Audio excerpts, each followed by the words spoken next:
main curtain raiser game on that one day in September is the Victorian State Football League Grand Final, and today it's to be fought out between Melbourne and Essendon.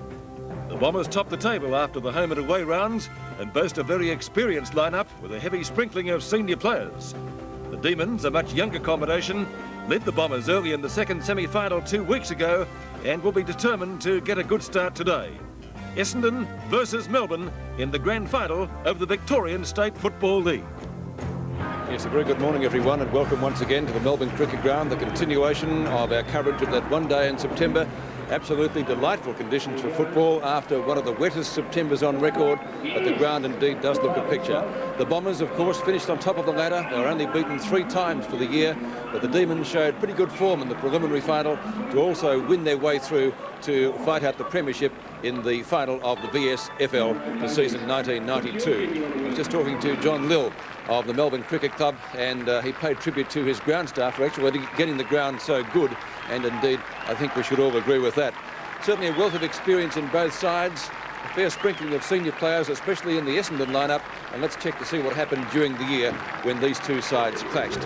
In the second semi-final, it was the Bombers 17-20, 122, defeating Melbourne 14-14, 98 points. So Essendon was certainly going to this match as the favourites, but Melbourne not to be underestimated. For a bird's eye view of what's happening on grand final day, up to the 7 helicopter and Bill McDonald. Thank you, Peter. Well, it looks a picture. Maybe I'm a good luck charm. I've brought some Queensland sunshine down here to Melbourne. After a month of rain, we have a glorious sunny day at this great Coliseum. A slight southeaster blowing towards the members' stand. It's not too bad at the moment, up to about 8 knots, but the most important thing is there's no sign of rain anywhere, so we should have a fine day, almost perfect.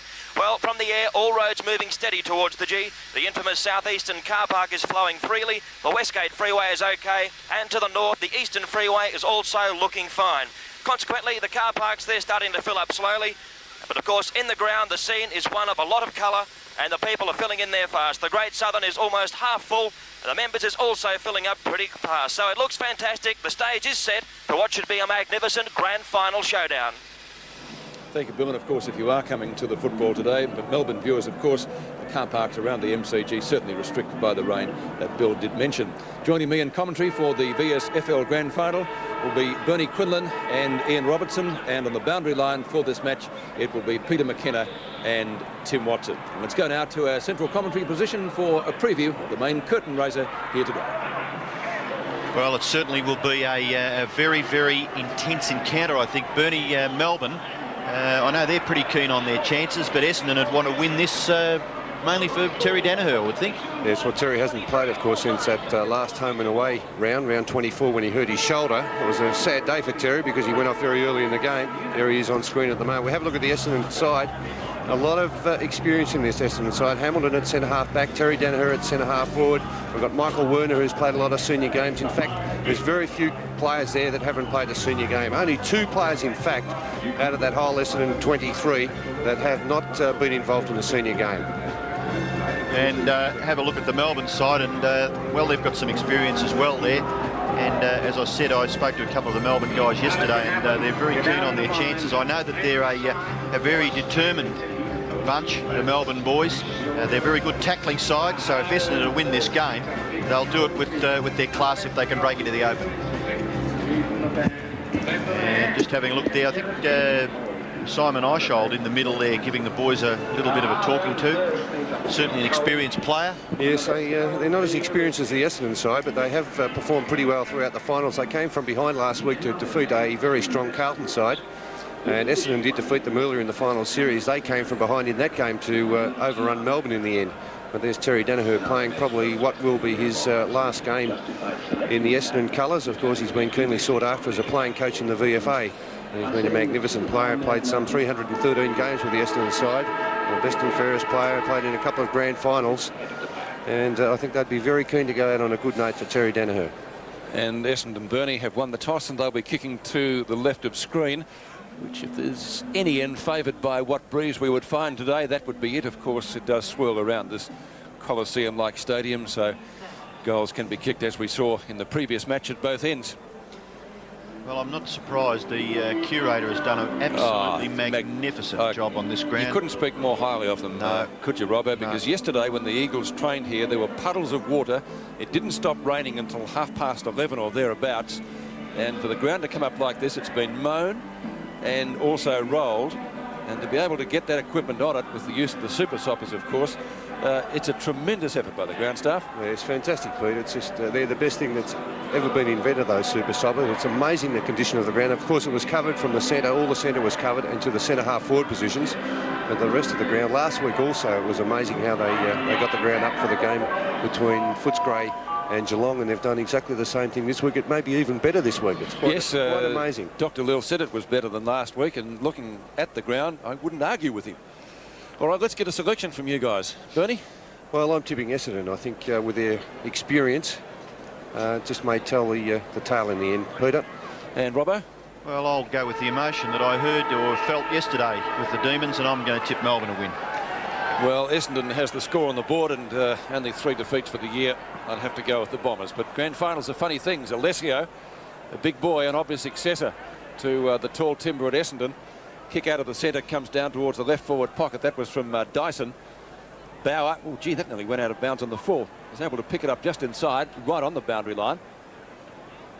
Marking contest, Dick paddles the ball further forward for Essendon. Ezard, a quick kick, certainly plenty of finals experience there. Matthew Phoebe tried to pick the ball up, couldn't do so, and we'll see a bounce just outside the centre square. And I say bounce because the umpires have been bouncing the ball.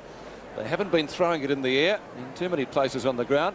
Spongy in a couple of spots, but as you can see there, the ball bouncing pretty high. Doyle taps it out. Ball finally comes out the back. The umpire says that's a free kick, and trying to break clear with it was Matthew Phoebe again. There's a free kick going there against Hurd. He held onto it for a long time when he was tackled, Peter. The kick taken by Dyson. Marking contest on centre wing.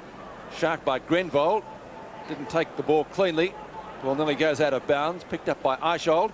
The centering kick from him. Plenty of experience, as we've seen in both sides, especially Essendon. This is White breaking clear. Could be a chance for a goal. 25 metres out. Steams in. And he's put it through for only 1 behind. So the opening score, a point to Melbourne. Well, a disappointing miss there, Robbo. Bad miss, wasn't it, Bernie? Yes, I mean, right in front. A very experienced player too, Sean White, one of the experienced players we're talking about. Not in the Essendon side, of course. He played in about the last 8 home and away games in the senior side for the Melbourne. So the kick in, straight up the ground. Nice kick too, in towards centre half back. Some desperate stuff shown by Considine. He gets the ball to Philandia, but the free kick has been picked out of it, and it's going back to Considine. He hand passes the ball away to Mercedes. Mercedes kicked to half forward. A little bit of a misunderstanding there by the Demons defenders. It goes to the rear where Grinter gathers and clears quite nicely too. The kick over the top of the players' heads and gives them a chance to run at the football, and eventually it's hurried over the boundary line in front of number 47 for Melbourne there. That's Paul Hopgood, a young boy from Chelsea, only 18 years of age. So the Demons will be looking for some improvement from players like that over the summer if they're to get further up the ladder in season 1993. Desperate stuff again by Beveridge. Phoebe. In goes Hopgood again. The tackle on Philandia was okay according to the umpire, and the umpires for today's grand final in the reserves are Andrew Coates and Brett Allen. Andrew Coates, of course, famous name at umpiring. His father, a whistleblower for many years. Bernie, the struggle that the umpires are having bouncing it, wouldn't you think it'd be a good idea, maybe until they get used to it, that they could throw it in the air? It'll probably improve as the day goes on the surface, but this is possibly the wettest part here, Bernie, isn't it? Exactly, Pete. We saw actually the rover Sean Denham take the bounce.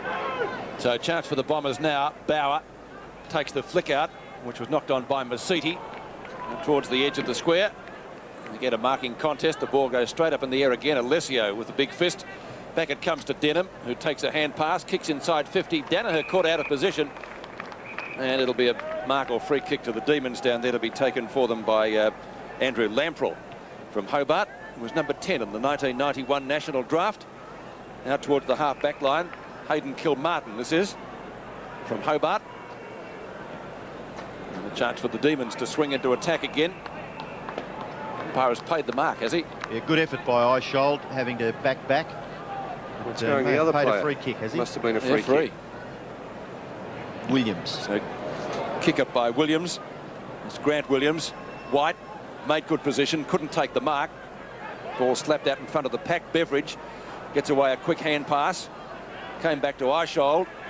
And a chance for the Demons again. Snapshot for goal down there by Taylor. After the hand pass came from Phoebe, and that's a goal. Kicked by David Neitz. Very little pressure there in the end. David Neitz captained the Victorian schoolboys last year and comes from Parkmore. Here it is in replay. So you might be right, Robbo, with a little bit of emotion that Melbourne was talking about, getting away to a very good start early in the game. In the end, that was a very simple mark for a forward to take that mark on the goal square. No pressure coming from the Essendon defenders and just popping it through. So a good bounce back in the centre, and the ruckman contest. Melbourne get the advantage. It's Cowell with the football. His short kick towards centre-half forward, sets it up for the defenders to punch it away quite easily. Philandia, well done, breaks clear and kicks it very directly towards goal. It's punched away. Now a chance for Melbourne. Desperate stuff being shown again by Hopgood. Handball away to Dyson. Dyson's high kick, wide to the wing. Nearly a Melbourne mark to Cowell. Bauer is the Essendon player. Denham there to give him a bit of a hand. Bauer, kick off the ground there. Comes back towards Masidi. Masidi able to get onto his favoured right side, but his kick falls short and the mark is taken by Dyson. Dyson has already had 3 kicks. This is his 4th kick, and it's into the centre. The mark is taken there by Hopgood. He plays on quickly. Up towards full forward. Good lead, good pass, and good football by the Demons. Cuthbertson has it about 45 metres from goal, fairly well straight in front. Yes, well, this player kicked 7 goals against Essendon 2 weeks ago. He looked like he was going to set the world on fire 2 years ago playing for the Melbourne Seniors. He's taken some time to really develop, but has ability on his day to kick a lot of goals. What a good kick. Darren Cuthbertson getting the 2nd goal of the match, the 2nd for Melbourne after the pass coming from Paul Hopgood. Ball out towards Ridley. Hacks it off the ground up towards the half-forward flank, right half-forward for Essendon. Races on out there. Daniher, in probably his last match for Essendon, picked up by Lamprell. And he's put it out of bounds, and that is on the full, so the free kick will go Melbourne's way to be taken at right centre wing. Or Essendon's way, I should say, at right centre wing. Terry Daniher lining up at full forward, playing on Andrew Lamprell. Todd Ridley from Claremont in Western Australia. In fact, the ball cleared the pack. Here's a chance for Grinter to clear it, which he does. Grinter, the Melbourne captain. And the Demons should go forward again. Phoebe there. Ball comes back and kicked out of defence up towards centre wing, and the mark taken by Cowell. Darren Cowell from Claremont, 3rd in the 91 national draft. He's had a couple of senior games this year. That kick not a good one, out of bounds. And that will be thrown in close to the centre wing position. Just interesting, Peter, looking through the Melbourne side, there's a lot of teenagers in there. A lot of teenagers. Yeah, certainly a much younger group, aren't they, Robbo, than the Essendon team today. Hopgood again gets the hand pass away, taken by Eishold. Marking contest in front of goal. Hamilton, speaking of experienced players, he's been around Windy Hill for a while. That's a good defender's kick. He's kicked it out of bounds about 65 metres from goal. Of course, both of these sides play this ground as their home ground now throughout the home games. The clubs that share it, the others other being Richmond, of course. Denham bumped off it.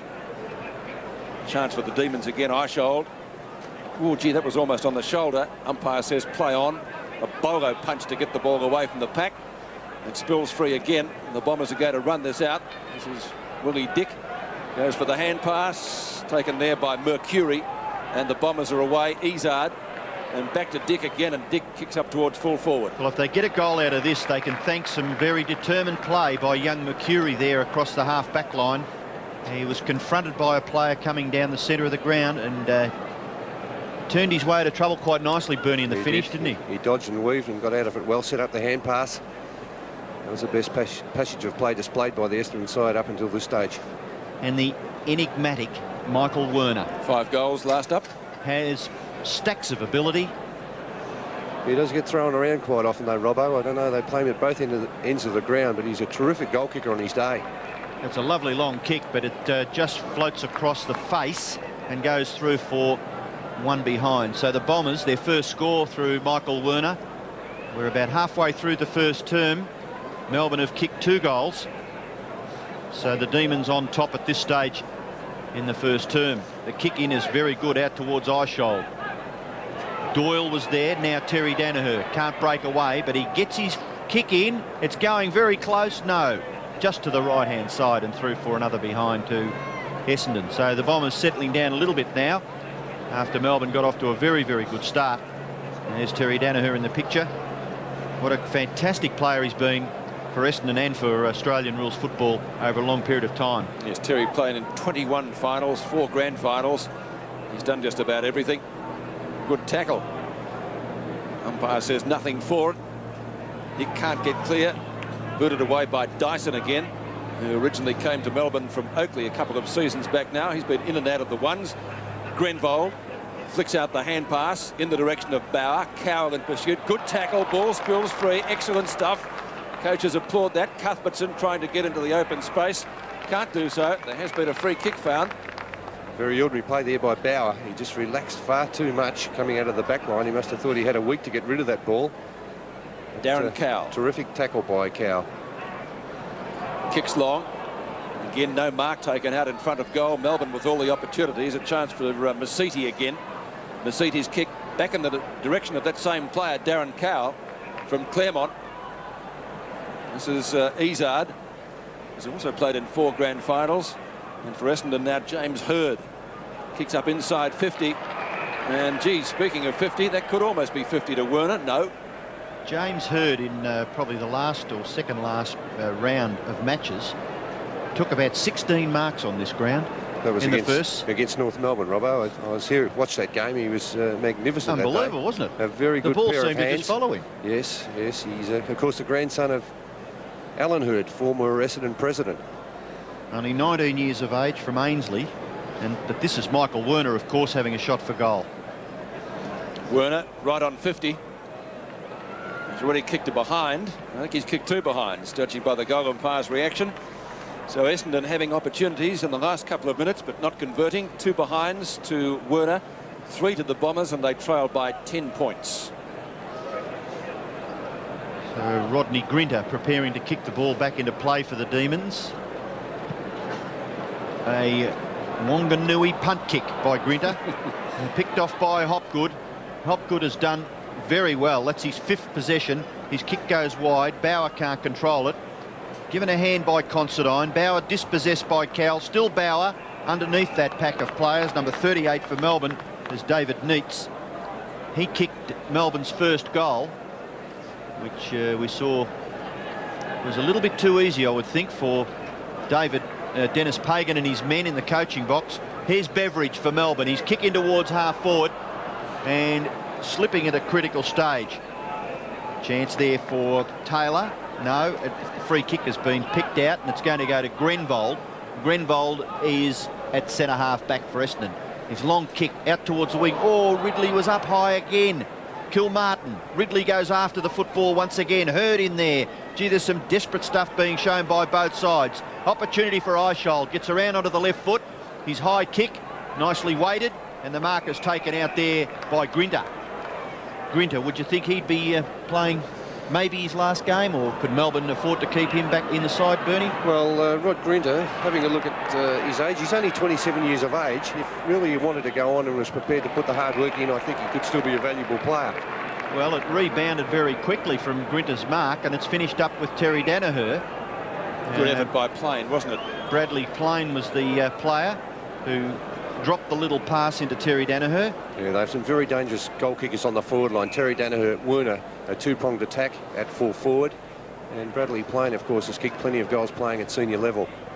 Terry Daniher from about 30 metres out on a tight angle. And his shot for goal has missed. So Essendon, in the last 5 minutes, have had all the chances, but they've only kicked 4 behinds. Melbourne 2-1, they lead by 9 points. So Werner's kicked 2 behinds, and so too has Terry Daniher. Early in the first quarter, the captain of the VSFL Melbourne side, Rod Grinter. Grinter favours the Great Southern stand side of the ground. One-on-one duel out there. No mark taken. Chance for Lamprell. Paddles the ball further forward, very close to the boundary line.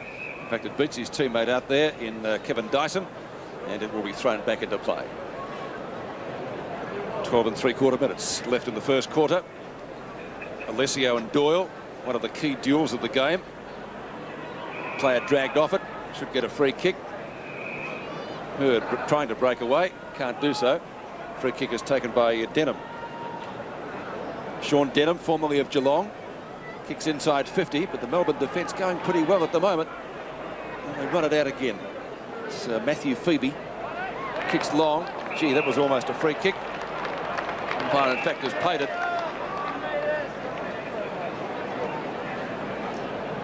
Needs to be taken there by Grant Williams. We see he's crunched.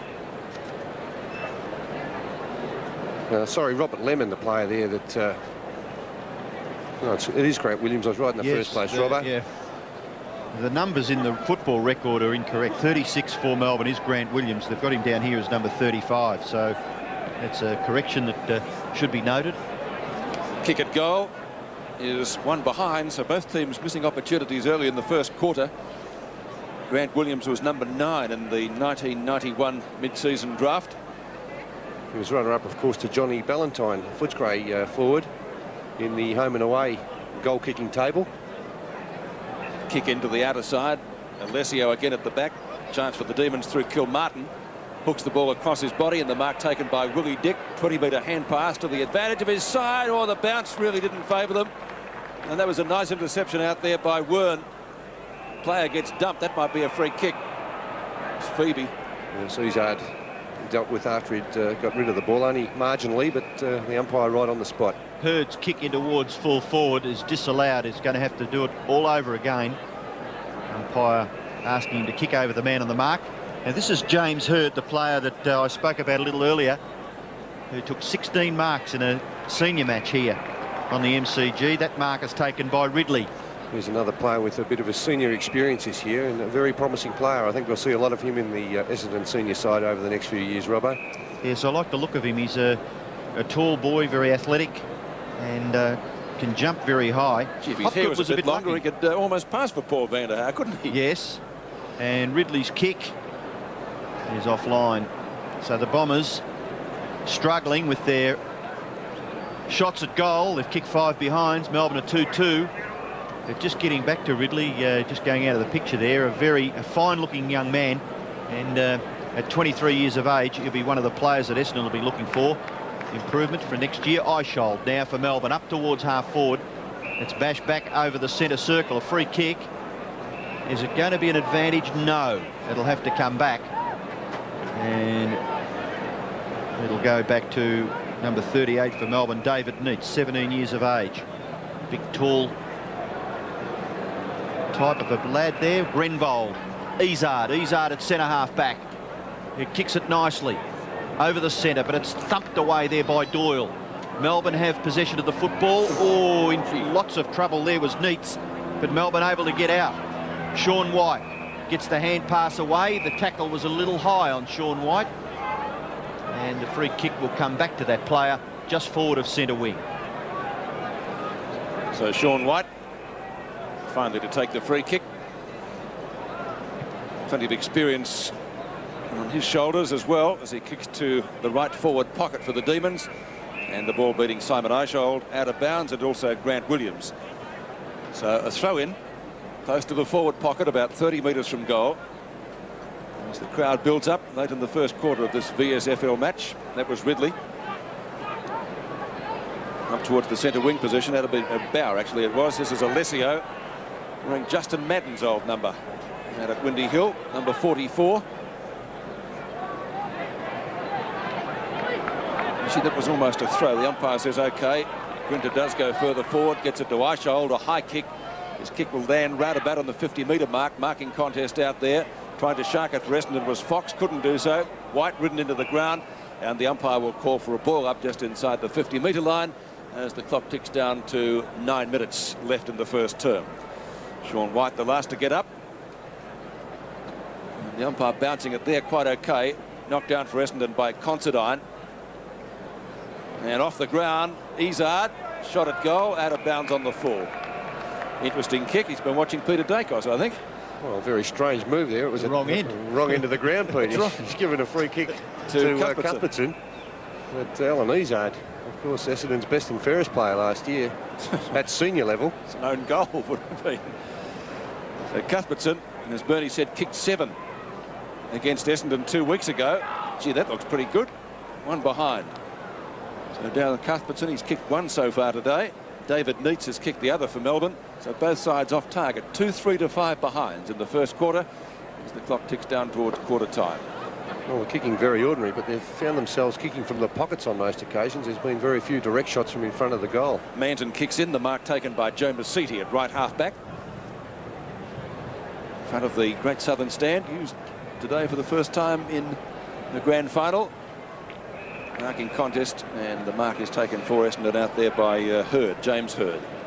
Hurd kicks quickly in towards centre-half forward. Melbourne have got 2-on-1.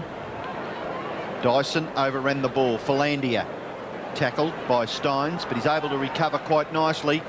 And the little kick looked all right, but Hopgood was able to chip in. Steins and Eishold combine. Eishold's kick wide to the left half forward area. Denham recovers pretty quickly. The bounce was kind for him. Handball away to Ezard. Ezard's quick kick goes up near the wing. Opportunity for Grinter. He overruns it. In comes Dick. Dick held, but he didn't have the football. So Willie Dick will take the free kick for Essendon on centre wing. Maybe just a little bit soft. The going over on that side of the ground also. And Rodney Grinter with his left knee heavily bandaged, so he'd be a bit careful, I would think. Bauer. High kick by Bauer. In towards centre-half forward. Daniher third in line. Couldn't take the mark. The mark has been paid to the player in front for Melbourne. Number 39 is Robert Lemon. Again, just a teenager, 19 years of age from Dingley. He gets the ball wide to Wern. Wern's kick in towards the centre. Crumb gatherers, it was Masiti. Then Dick. Dick, his kick doesn't go very far. Considine overruns it. In comes Masiti for Essendon. Masiti's little kick is very good. Chance here for the Essendon side now. Number 45 is Mercury.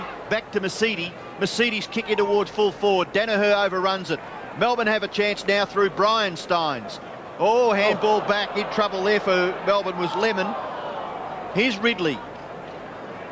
Lemon again. Ridley off the ground. Can't control the football, and it goes over for a boundary throw in the left forward pocket for Essendon as we have a look at Philandia being chatted to on the telephone by the reserves coach at Essendon, Dennis Pagan, and a boundary throw in the left forward pocket for the Bombers. Alessio and Ridley. Ridley tries it off the ground. Bradley playing a real goal sneak. That looks pretty good from him. I think he's goal. He has. Bradley Plain has now kicked 10 goals in the final series so far. That was his first today, obviously. Free kick to the Bombers to be taken by big Alessio. Kick straight down the middle of the ground, almost a mark to, pardon me, almost a mark to Doyle, and in fact the umpire has paid it at centre half back. And Doyle plays on quickly, kicks it wide to Wern. Wern has made good position, looking to play on. Now a little kick. Has that gone the required distance? According to the umpire, yes. Taken by Dyson. His kick goes near the centre of the ground. Phoebe hard at the football. Alessio in there. The ball comes to the rear. Chance for Eishold. Tackled by Considine. Considine looking for the free kick, but the umpire decides on a bounce. He might have been lucky to get away with that, Simon Eishold. He went to ground, dragged it underneath him. The Essendon player really just had to stand up and hold the Guernsey. Of course, there are 3 interchange players in the reserves. Masiti, his kick in towards centre half forward. Taken by Doyle. Handball to Phoebe. That's Matthew Phoebe. His hand pass to Wern. Wern, who took a long time to get his first kick, has now had 3. Up towards full forward. Little push out there by Cuthbertson, and the free kick to be taken for Essendon by Manton. This is Glenn Manton, who had a taste of senior football towards the end of the season. Kick out wide. Cowell couldn't quite take the mark, and it's been held in there by Grenvold. So we'll have a free kick, a ball up at left half forward for Melbourne, about 53 metres from their goal. They lead by 4 points. Alessio went up on his own onto Dick. Pass coming from teammate down there, 49 is Hurd, who kicks up toward Bradley Plain, who got the last goal. Plain long hand pass, Philandia overrunning it. Polled pretty well in the Gardner medal. He actually would have won it. He had 23 votes, Peter Philandia, but he was deemed to be ineligible. So a little bit unfortunate there. Eichel shuffles the ball across the boundary line, and it'll be a throw-in on centre wing. Yes, of course, suspended throughout the season, Peter Philandia, so the medal, of course, went to Mick Dwyer. Doesn't happen very often. 38 is Neitz. Umpire's found a free kick. It's going Essendon's way, is it? Yes, and the advantage? No. Not the when advantage. is an advantage, Bernie? Gee, you have to be careful, it's supposed to be when the player's continuous. But really, we've seen so many different interpretations of the rule. It's hard to know when the umpire is going to play it and when he's not going to play it. Alessio's kick marked by Doyle. Doyle from left half-back flank. Kicks out towards David Neitz, captain of the Victorian Schoolboys last year. Neitz up towards left half forward. Mark taken by Paul Hamilton. It was a good effort by Hamilton. Free kick, though, been picked out, and it's going to Melbourne to be taken by White. It's coming back, I think, is it? Well, yes. He's gone around half a metre on his mark, so he's going to penalise Melbourne. The pass from Sean White was perfect, but that certainly seems to be over-officiating. Sean White, too far out to score. Kick and a half from goal. Cuthbert's in the flyer at the back. Cowell overruns it. Right on the boundary line. Considine, Denham. Essendon trying to work it out of the pocket there. And if that's out of bounds, pretty close to the boundary line. Not quite sure whether it's going to be a ball up or a throw in. I think that's a terrific example of forwards working very hard to make sure that the defenders in the opposition can't take the ball out without any contest. Oh, gee, that was almost tapped out deliberately, you'd have to say. Not so. That's 2 minutes 50 left. The Melbourne interchange bench there. Some young faces. Neitz and Alessio over the top. Considine. Melbourne had the numbers. Oh, very solidly met down there was Brad Fox. But the Bombers should be able to get clear, and they do through Willie Dick. And Dick's kick goes back near the centre of the ground where Grinter has judged the flight of the ball quite nicely. His kick in short. Ezard dropped what maybe he should have taken. Effective tackle applied there by Williams. All clean and fair, and the umpire sees it as a ball up right on the 50-metre line for the Demons. Alessio doing well in the ruck. Denham can't break clear. Chance now for Masiti. Gets the hand pass back to Fox.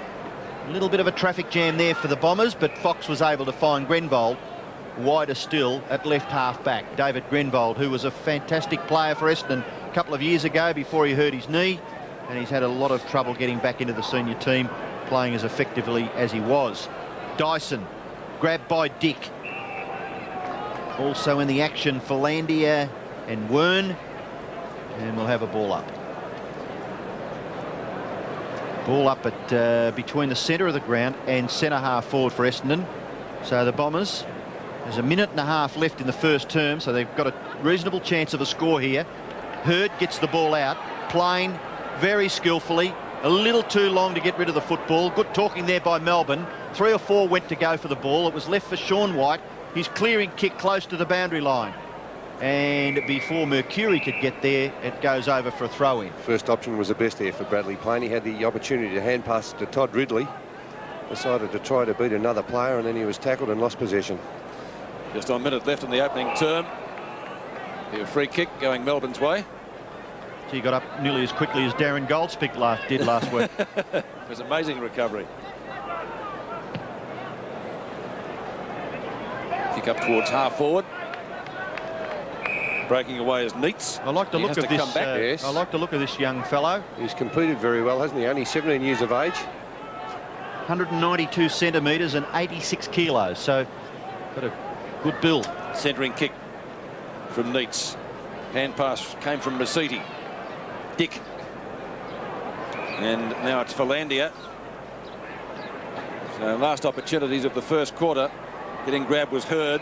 Chance for Dick now. If he can get clear, he can. Dyson won't catch him. Kick into the goal square. He's just about there. I think he stopped it. He has. Great goal. So the Bombers hit the front. 2-5 to 2-3. And we've only got 10 seconds left before quarter time, and certainly the goal of the quarter, kicked by Willie Dick, Bernie. Yes, he provided a lot of run there, Willie Dick. He hasn't really been able to establish himself as a senior player after he came across from Western Australia, but a magnificent running style of football displayed there by the Bombers. Willie Dick, number 21 in the 1991 draft from Perth, getting the goal just on siren time. Can the Demons reply? Beverage out of the centre. They've got to make something of this if possible. Clock ticking down, but as Manton kicks the ball out towards the 50-metre line, the siren goes. Wern won't take a kick, and at the first change, it's Essendon leading by 2 points after trailing most of the term, 2-5 to 2-3.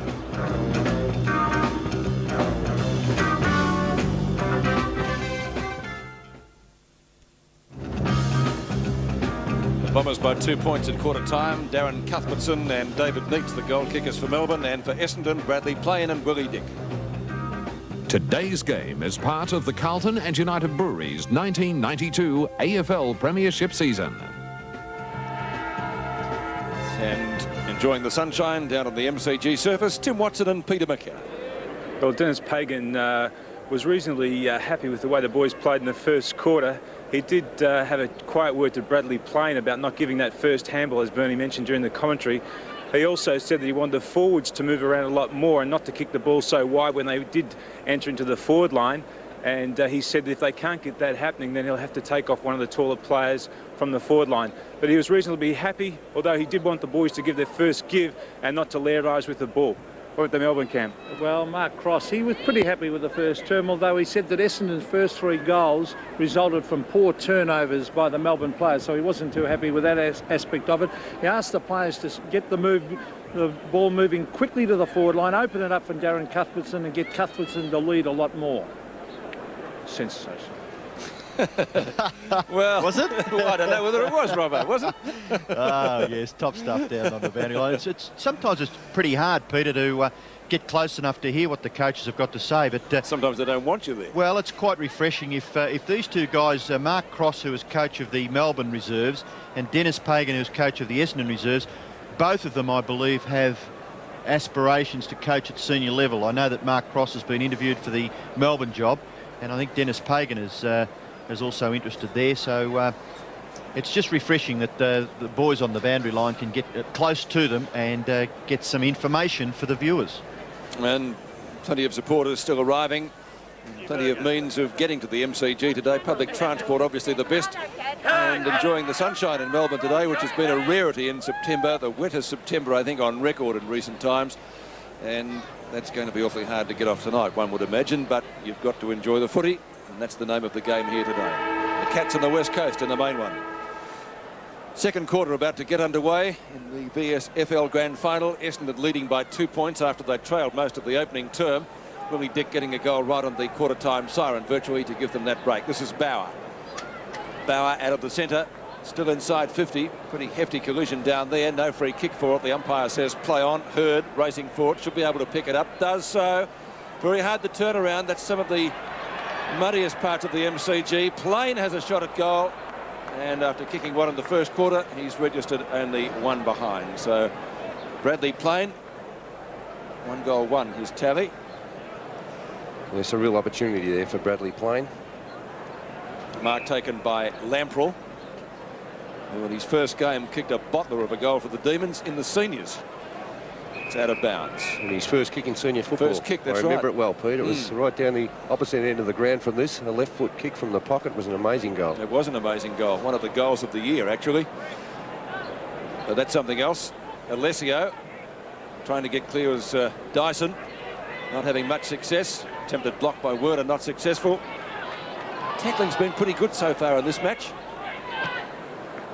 Kick for Melbourne comes from Dyson, and it's out of bounds. Free kick to be taken for Essendon by Ed Considine. Been around now since 1986, since coming from Strathmore. Beverage probably lacking a little bit of speed. Just can't quite pick the ball up there in the centre of the ground. Still inside the square, looking for a free kick as Dyson finally comes out with the football. Kicks it up towards half forward. A one-on-one duel and a good mark taken by Fox. Fox, who has senior experience for the Bombers, his long kick in towards centre half forward, and a well-judged mark as taken by Doyle. He gets the hand pass away to Phoebe. Phoebe on the left centre wing. Long kick by Matthew Phoebe in towards centre half forward. No mark taken. Picked off magnificently by Neitz, but couldn't quite capitalise on that good work at centre half forward and missed to the right hand side. David Neitz. I mentioned already that he's just 17 years of age. The kick in by Manton. And there's a mark taken by Neitz, so no, it's a free kick. You see what that was for, Bernie? Maybe a shove there in the contest? Yeah, I thought he used his body pretty well there, but the umpire deemed it to be a infringement, so the free kick going Essendon's way.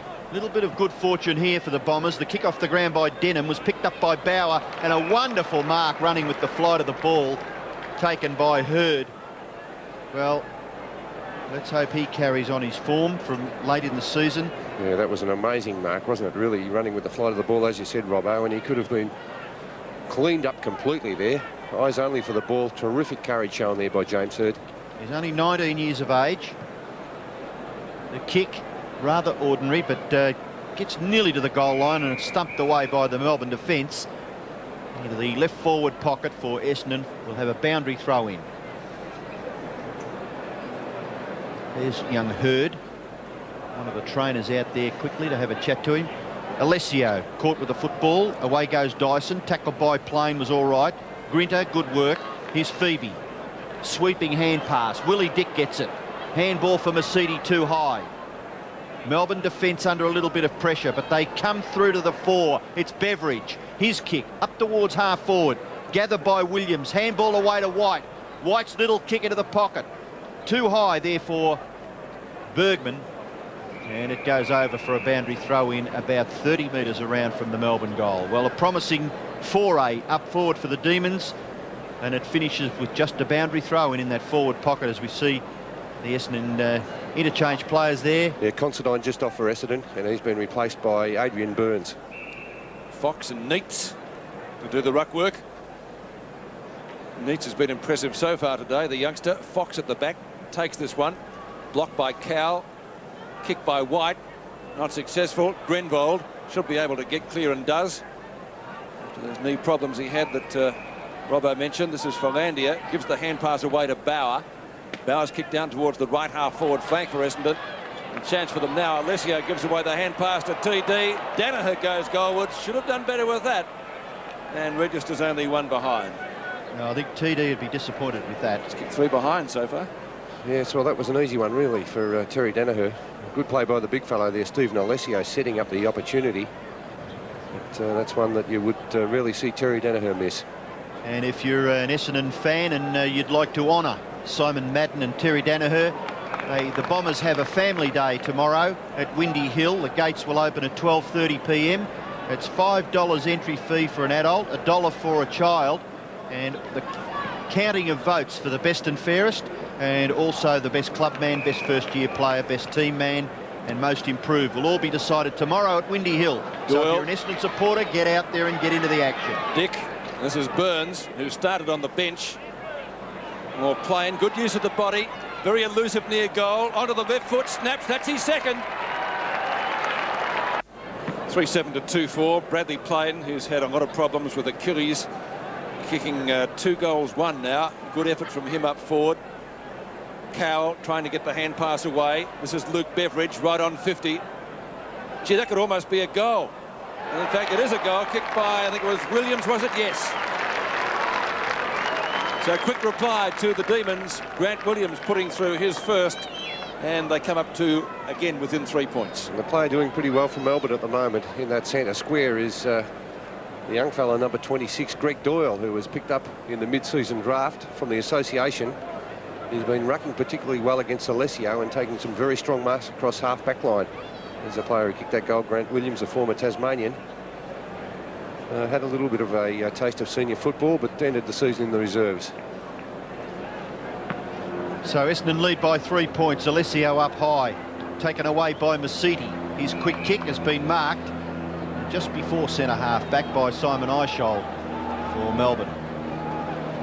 Good kick by Eichel, too, out towards left half forward. No mark taken. Ezard is there, the crumb gatherer, and he kicks very quickly Ezard looks as though he's just lost complete confidence in his own ability. And the Ezard of old would have grabbed that football and run away with it, and set up an opportunity from the half-back line. And a lot of times the finish would be a goal. Now's an opportunity for Ezard into the open. Handball, just a little ordinary. Burns, that's a better hand pass to Bauer. Bauer's kick into the forward line. And a good pass, and Terry Daniher made it even better, taking a good chest mark about 48 metres from goal. A little kick into the pocket. Not bad for Landia. Phoebe. Free kick. Gee, that looked all right by Phoebe. You had to do something to try and stop the Essendon player from marking it. Yes, I agree, Robbo. It wasn't a noticeable infringement there on Philandia. Here it is, Matthew Phoebe just going back, and really the momentum of Philandia going for the ball. That's the reason he fell to the ground. Well, Philandia has the opportunity in the right forward pocket for Essendon. Number 34, Peter Philandia, recruited from Duda Stars, one of the famous suburban clubs here in Melbourne. But his shot misses, so another behind on the scoreboard for the Bombers. 3-8 to 3-4, and we've got about 18 minutes left in the second term. Philandia taking up his position. Rod Grinter will bring the ball back into play, the captain of the Melbourne side. Favours the outer side with the kick, only marginally, knocked down by Fox. Will knock back into the arms of Ezard, who can't take it, drags it in underneath him, and the umpire is going to bounce it right on the edge of the centre square. Ridley, the last to get up. 17 minutes left in the opening term. Doyle again, the Dandenong recruit, kicks to, or punches to Denham. Denham's kick lands inside 50. Strange bounce. Philandia overruns it. Denham tries to tie up his opponent down there. Plain, right on the boundary line. Gives away the hand pass. Bauer looks for one. Tears along the line. Daniher, you've got to kick this. And TD finally breaks the ice. 1-3 he's kicked. Ridley applies a tackle, looks for a free kick. The ball spills out the side, taken by Ezard. His kick is a real up and under job on the forwards. I don't think would have really appreciated it. Socket off the ground out towards the centre wing position. No one can take it. Taylor finally scooped it up. Umpire will pay a free kick for holding the man here. Sean White showing a little bit of experience, and he's going to take the free a little bit short of the left centre wing position. Good play though by Fox. He did hold Sean White up. There's the hand pass out. Maybe the tackle just as he was hand passing, but the umpire right on the spot to give that a free kick. Melbourne have made a change. Werner's on the ground, and Cowell has taken his place on the interchange bench as Willie Dick has the football at right half back for Essendon. Quite an accomplished player, Willie Dick, but hasn't quite come to terms with the pace of the senior level of football. Alessio just forward of the wing. His kick in towards a leading Daniher. The ball spills free. Here's Burns. Only been on the ground for a couple of minutes. Unselfishly to Plain, and Plain kicks his third.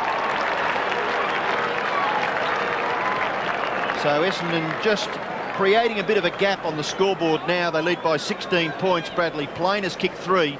Bombers 5-8 lead Melbourne 3-4. Well, just starting to assert some authority.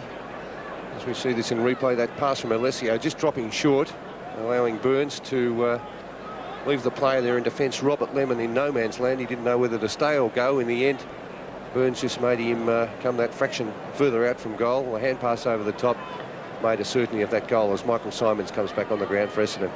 Or on the ground for his first run, is it, Pete? I'm not too sure. Is yes, it, first run. Yes, first run. So back to the centre, 5-8 to 3-4. Bradley Plain certainly having a hand in quite a few goals. He's kicked 3 himself. Chance for the Demons now. Taylor can't get away an effective hand pass. Was it Ridley or Ezard that kicked that off the ground? I think it might have been Ezard that actually made contact with it. So the Demons now through Phoebe. Centering kick. Off the ground goes Bergman, which is a famous name in Melbourne territory. Mark taken by Taylor. No mark taken out there. Ezard at the back did well. Hugs the boundary line with the kick. Hopgood that was. Gets the hand pass away, and again a chance for Melbourne to get a couple on the board, or one. They need a goal here because Essendon's starting to take command of this match. Denham's hand pass was effective. Hamilton kicks it out wide. quite make the boundary line with the kick. It won't matter. And the race for the ball here, it's all Melbourne. Grinter on centre wing, beautiful smother, and that came off Grenvold. And so we'll see a boundary throw in close to centre wing. Yes, it's good to see a team doing those sort of 1%ers, as they're called, from some of the coaches. David Grenvold, an excellent smother, saving 50 metres. Yeah, Smothers, I guess, will be in stats one of these days. Grinter to left half forward. No mark taken down there. Dick leading Taylor. He gets there first. Not a particularly good hand pass. Certainly made it hard for some of his teammates. Masiti. Philandia. A blind hand pass, that one. Denham nearly takes it, overruns it, tries to back up, gets the hand pass out in front of the pack. That was excellently done, and the Bombers are away. Ezard up to Burns, who's been more than effective since he came on after sitting the bench in the first quarter. Masiti, Philandia at midfield. Essendon building something up. Big leap down there by a Melbourne player. Has given away the free kick, and it will be taken by Daniher. There's Lamprell up far too early. We watch this in replay. There he is, jumping onto the shoulders of Terry Daniher. He didn't actually touch the ball in that attempted spoil, so the free kick had to go to TD, who has passed it further afield. To Burns. And Burns will have a shot from around about 35-40 metres out. So Burns, 4 possessions so far, and that's only in the second quarter. Sat the bench in the first term.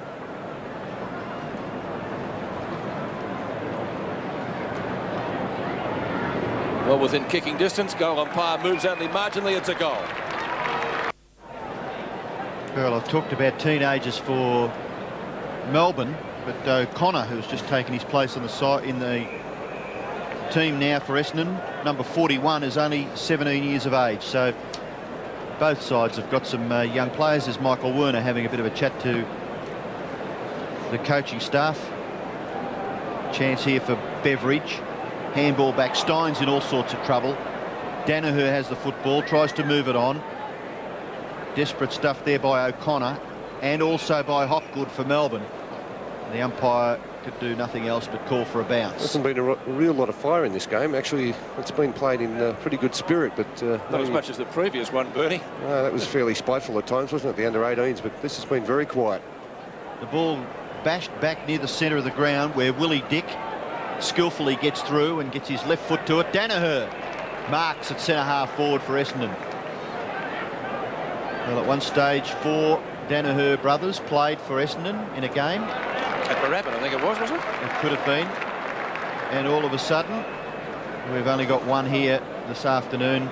Terry Daniher playing in the reserves, maybe his last game. That was a good little pass to Ridley, and Ridley has a chance to kick Essendon's 7th goal. Yes, it was a perfectly weighted pass there. It was about 2 centimetres over the outstretched hand of Luke Beveridge. Ridley really should kick this. A nice looking kick, but it's not accurate enough, and Todd Ridley disappointed with himself, registering another behind for the Essendon side. So they're 6 goals 9 now, the Bombers. Melbourne 3 goals 4. The Demons kicked 2 goals very early in the first term, kicked a goal quickly about halfway through this second quarter, and their only opportunity so far for goal kicking in the match. Grinder's spiral punt kick was a good one for Melbourne. Isold getting hit with a grandstand roof there. Looks for a free kick. I don't think he's going to get one. He's not too good. And getting another one on the way up there, I think, too, Simon Isold. I think that one came from Ryan O'Connor as he's trying to get to his feet. So a bounce just outside the square. It's all Essendon. Philandia, a quick kick inside 50. Ball socket off the ground for Melbourne. Out the direction of the members' stand and the boundary line. And finally, that was from Lemon. Commonly referred to as hospital hand passes. You have to sit there and wait, and you know if you get crunched, you can finish up at St Vincent's. Well, there's a free kick going to Essendon out of this to be taken by Burns.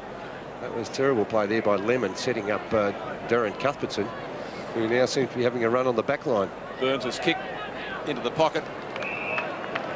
Mark taken by Lemon. said, I'm not hand passing this time. Grinter. This part of the ground, a little bit heavy, but a lot better than most of us thought after the rain we've had in the last few weeks. Grenville tried to punch from behind. Backup support from Philandia. Gets ridden into the ground by Beveridge. That's a pretty hard part of the turf too, because that's been covered. He did well to get a kick out. It kicks up towards half forward, and the mark is taken for the Demons down there by Shane Bergman. Here's the son of Lloyd Bergman. Comes from Berwick. Lloyd, of course, played for Melbourne a few years back now. And good to see his son in the side.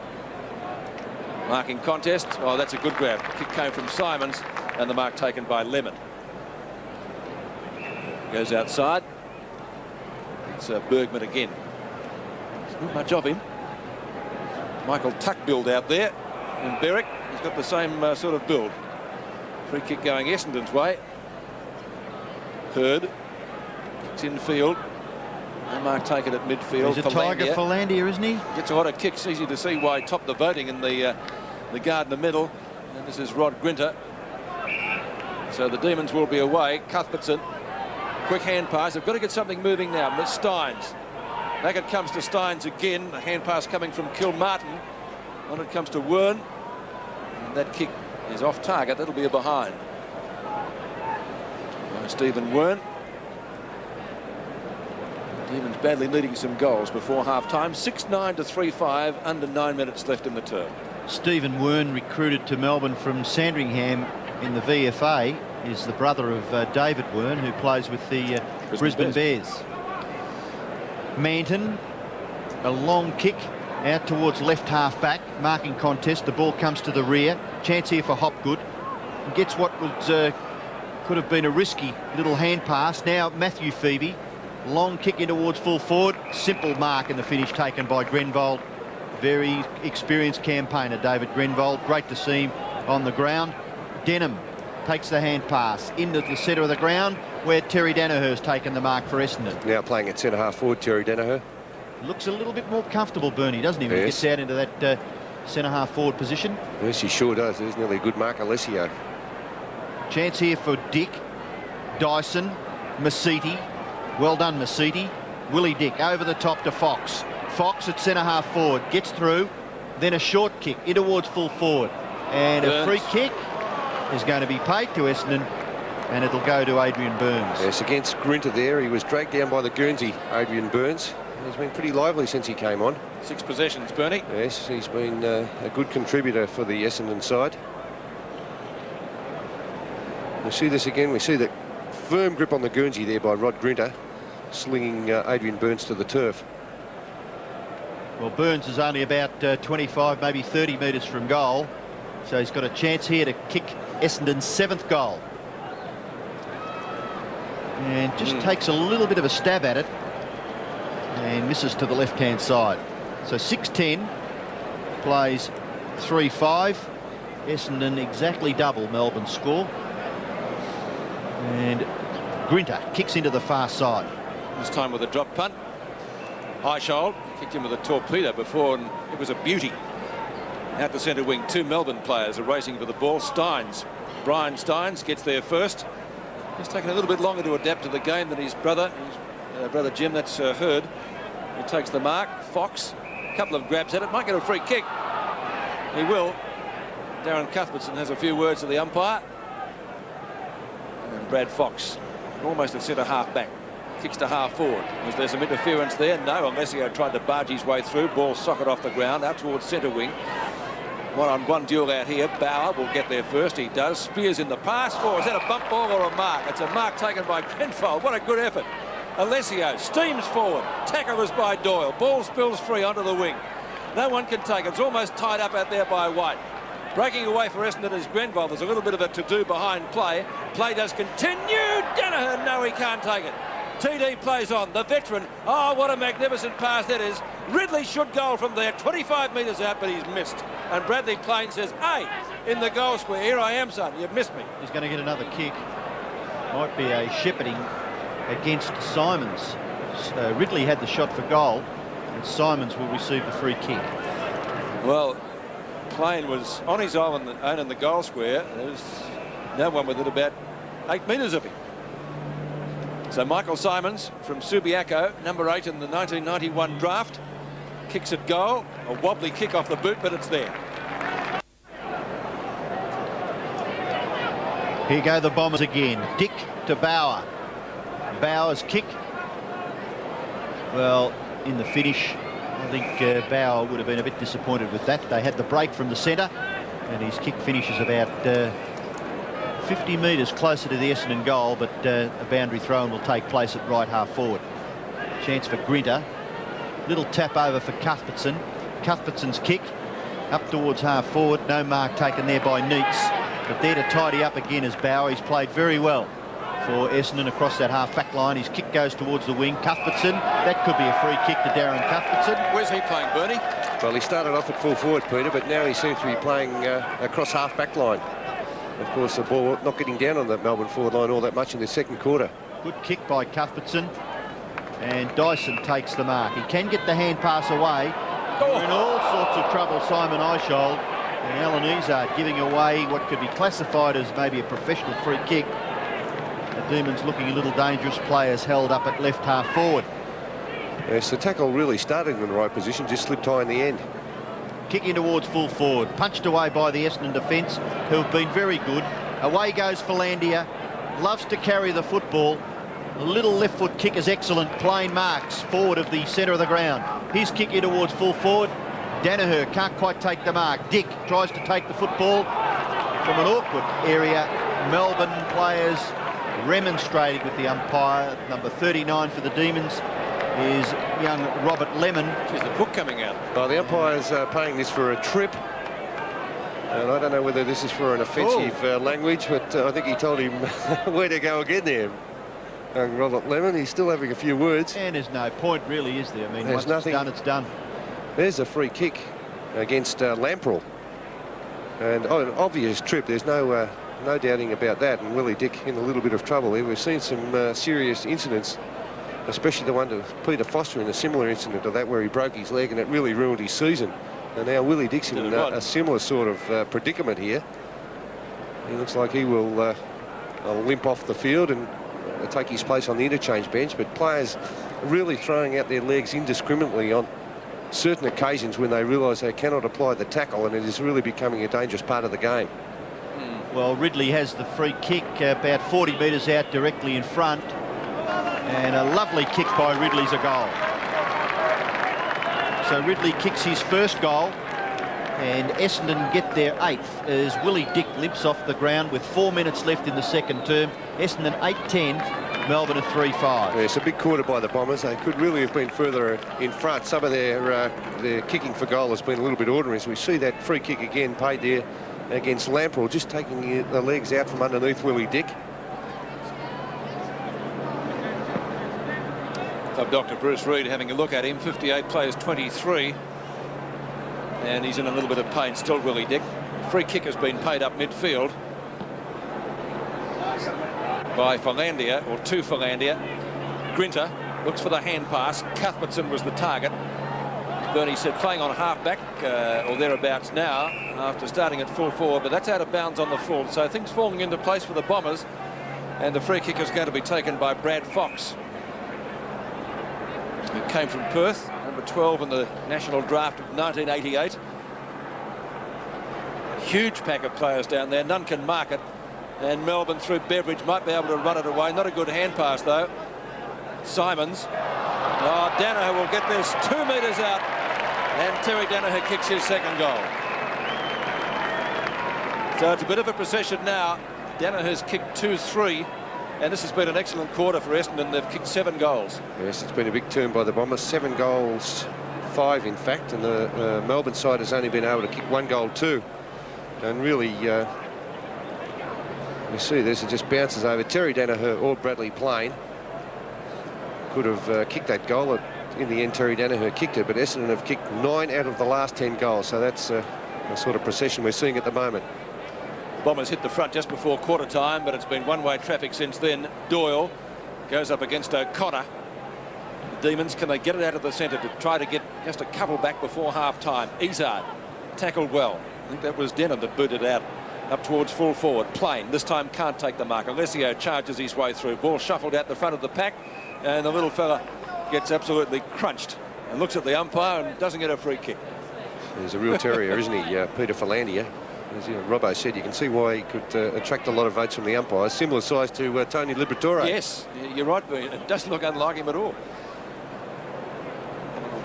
Alessio again, beautiful smother right off the boot. Dyson can't get clear. Ball finally kicked out of the pack up towards centre wing. Knocked away by Stephen Wern. Hamilton, a very experienced defender for Essendon. He's got good backup support too, coming from Grenvold. Another experienced player. Good kick. Yes, up to Philandia again. Long looping hand pass. Put Bauer under plenty of pressure. Almost a hospital job again. This is Luke Beveridge from right centre wing. And Beveridge's kick is pretty good. Oh, Neitz dropped what he should have taken, but recovers. Short kick taken by Howard, who's been on the interchange bench for most of this first half. The kick in towards full forward. Could that have been a mark paid to Hamilton? Bit stiff. Essendon will clear. Ball rebounds now for Hurd. Young James Hurd, 19 years of age. He kicks it long, very effectively out towards the wing. Burns has come up from the pocket, can give the hand pass away, but decides to go on with it and then kicks a little well-weighted pass into the centre of the ground. Simons combines with Mercedes. Mercedes' little kick is very well done. Bradley Plain marks at centre half forward. Yeah, great exhibition by the Bombers in the second quarter of team football. Really, Melbourne haven't had a look in this term. Plain. This kick will stretch him. Well, it was an ordinary kick in the finish. Should have been marked back there by Doyle. Taken there for Essendon by O'Connor. And he can't break clear, so the umpire will be forced to bounce about 10 metres from the Essendon goal. It was an awkward floating kick in the end, trying to take that mark. There was Doyle, but really just floating and dropping quickly. And Sean White, high over the top of the pack, thumps it through for a rush behind to Essendon, as we have another look at Willie Dick's leg. Willie Dick on the interchange bench, being replaced just a few minutes ago. Now he's going to just try himself out with a bit of exercise around the boundary line, so that's not a bad sign for the Bombers. I hope he's okay. He's been a valuable player. Sean White marks the kick in. Plain stands the mark as the clock ticks down to half-time. In fact, we've got less than half a minute to go. O'Connor underneath it, went up one-handed. The young lad from Ulverston couldn't take the mark. Bauer, who's been good across the half-back line. Good tackle by Beveridge. If he can make something of this, he falls over at the crucial moment and can't capitalise. And the Bombers are able to tie it up. Simons there, number 12, from Subiaco. But Essendon have had pretty well every answer, especially in this quarter. And there is the siren for half-time. An excellent turn by the Bombers. They didn't give Melbourne a sniff. Essendon hitting the lead just before quarter time. They went up with it in that term, 9-11-65, leading Melbourne 3-5-23.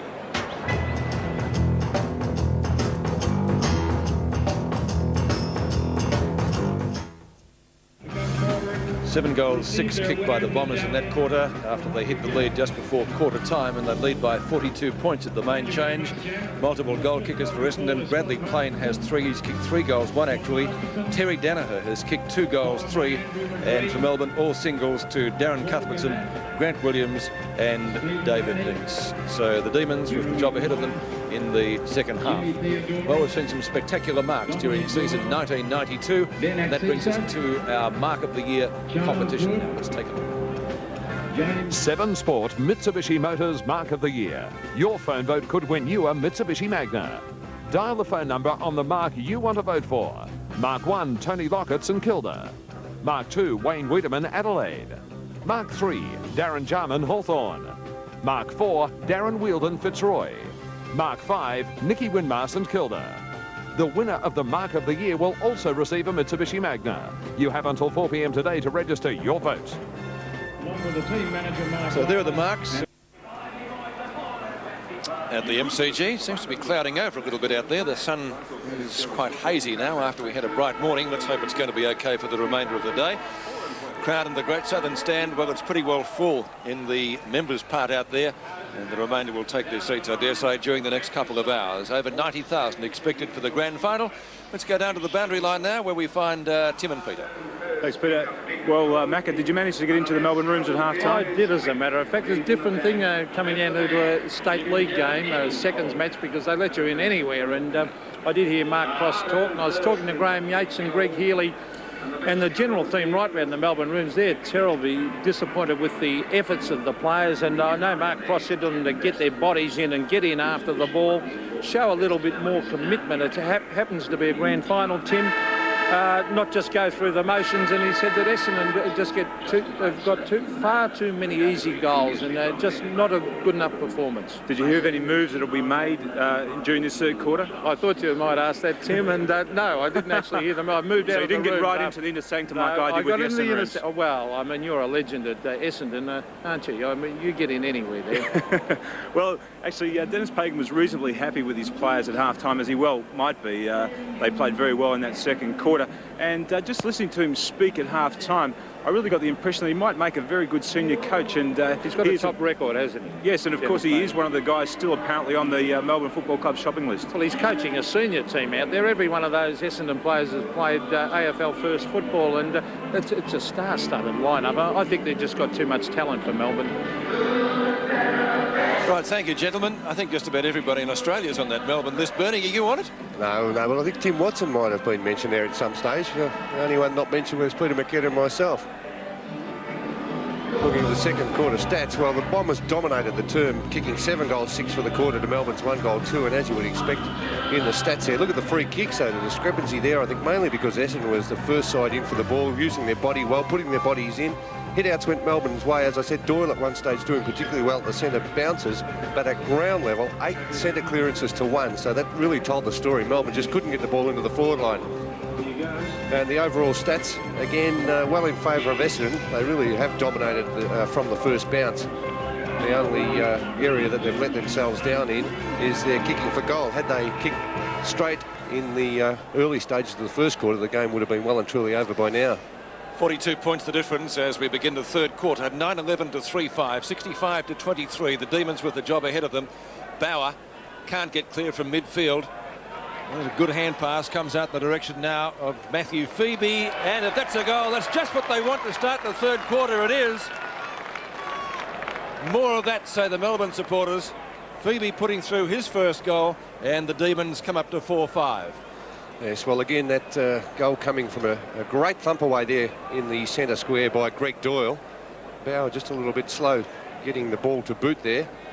A top hand pass away there coming, I think, from Grinter, the player getting the hand pass to Matthew Phoebe, and a great goal on the run. Well, it just goes to show, Peter, you must break away from the centre, and then you've got a chance to kick a goal like that. A good tackle, too, to get the ball off Bauer.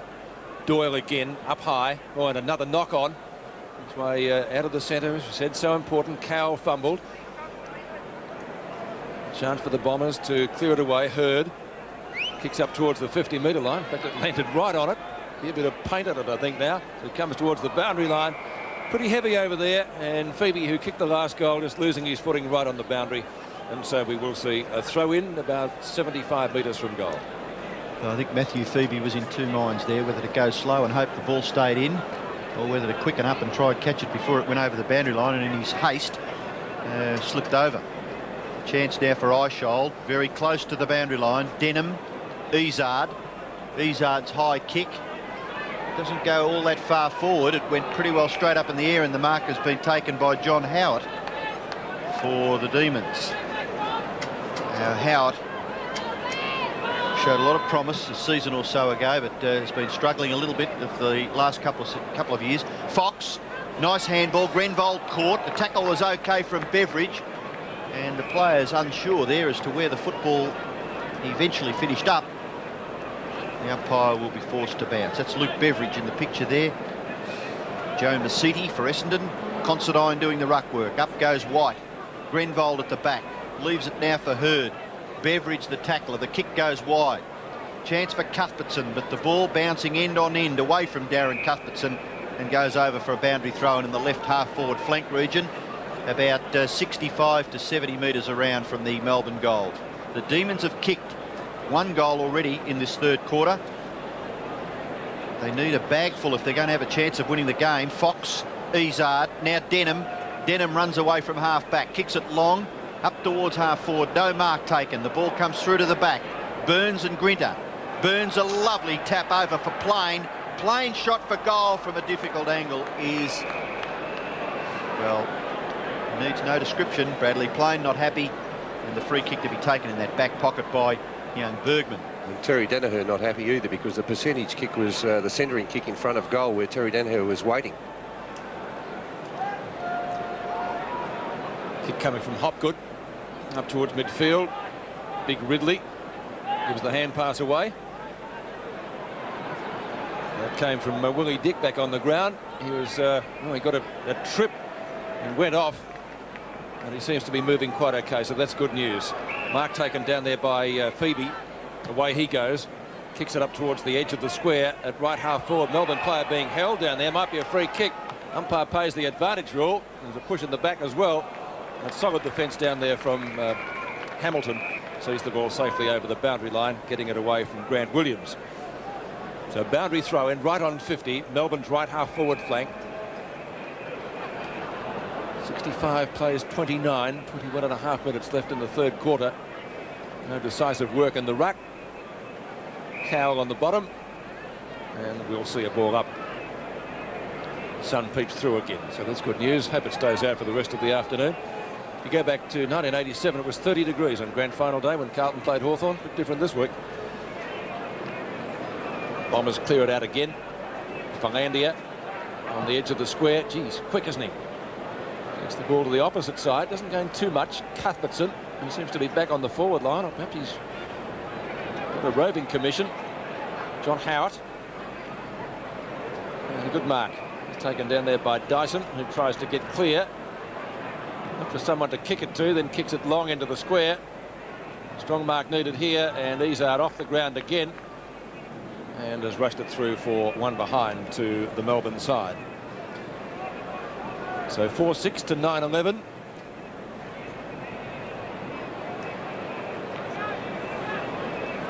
Demons led early in the first quarter, in fact for most of the term.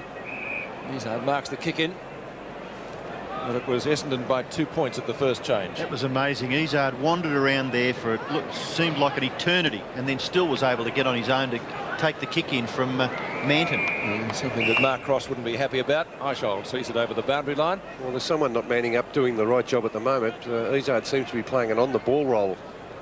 So I don't know whether Hopgood's his man or whether it's Eishold, but no one seems to be going anywhere near Ezard. He's still running around by himself. Sean White and Fox. And the mark is taken down there for the Bombers by Ridley. His kick inside 50. Plain leads out and takes the mark. Geez, elusive. He's kicked 3 goals, 1 so far, and had a hand in another goal, which he gave to Terry Daniher, who's kicked 2 goals, 3. So those two on the forward line have created a lot of problems for Melbourne. He's certainly taking his time, and there's Daniher telling him to kick it long. He's given 3 leads by now, Terry Daniher. I don't know what he's doing. Bradley Plain, I don't think he'll make the distance. He'll get arrested for loitering shortly. Plain, 55 metres out. He's given it a decent old roost, and it hit the post actually in the end, so 1 behind to Bradley Plain. His tally for the day, 3 goals, 2. Certainly took a long time there to kick it. 9-12 to 4-6, a difference of 36 points. So Rodney Grinter kicks the ball back into play for Melbourne. High flyer was Lemon, couldn't quite take the mark, but his recovery was pretty good. He kicks it back near the centre of the ground, no mark taken.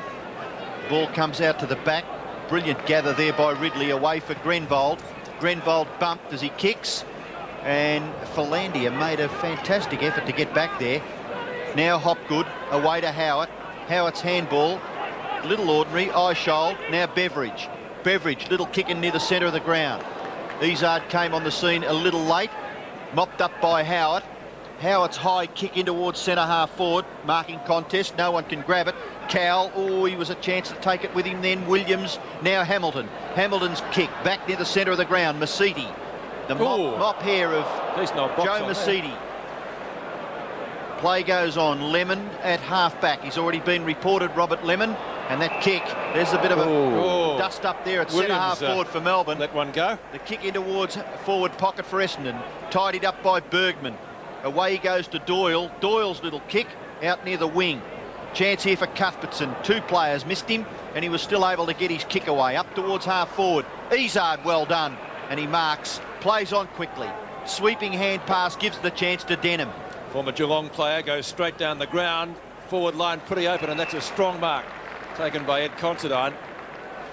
He's been at Windy Hill for a few years now after coming from Strathmore in 1986. And, decent old right hand there. Yes, coming from Andrew Lamprell. So, well, they needed to show a little bit of fire, but I think that's misdirected. Agree with that. So the Bombers might be able to get the reply if Considine is accurate. After Phoebe kicked the first goal of this quarter, I don't think he is accurate. 1 behind. Registered by Ed Considine, his first score of the day. 9-13, plays 4-6, 17 minutes left in the third quarter. Grinter to kick in again. He's kicked in with drop punt mainly. Got onto a couple of good torpedoes. Marking contest out there on the edge of the square. Pretty quick hand pass, a chain of them in fact. And then Melbourne, or Essendon it is, through Simons ultimately. His kick is smothered, and that was well done. So the endeavour is there from Melbourne if they can just convert up on the forward line. Oh, Howard with a real coat hanger job. He's shy. How could he not pay that free kick? He didn't pay the first one. Well, when Johnny Howard tried to crash his way through, surely the tackle was too high. No doubt. Howard with the free kick. Certainly coming into prominence in the third quarter. He's got the right idea, going in pretty solidly. No one can take the mark. Well, interesting old hand pass. Eichhold has a shot at goal, but Simon has missed and put it through for only 1 behind. So a behind kick by the Melbourne veteran. 9-13 to 4-7. 67 players 31. 24 years of age, Simon Eichhold. Said a veteran, yes. He would be impressed with that. No, but he's been around a fair while, hasn't he? Oh, my word, yep. Robbo at Melbourne. Yes. Sean Denham. Could be a veteran at 20, I suppose.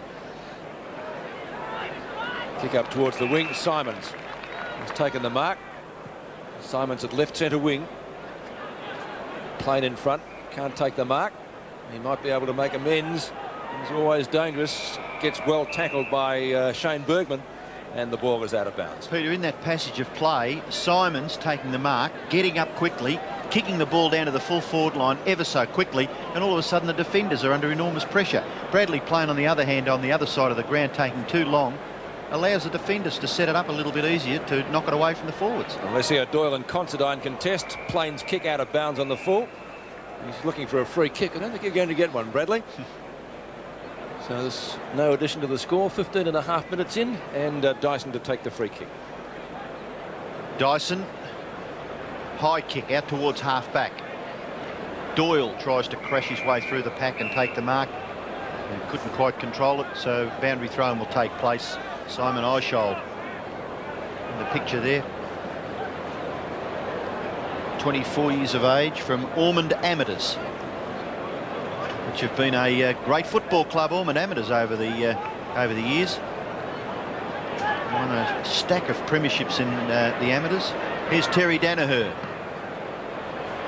Kicks it across his body, but hooks it a little bit too far, and it's through for another behind to Essendon.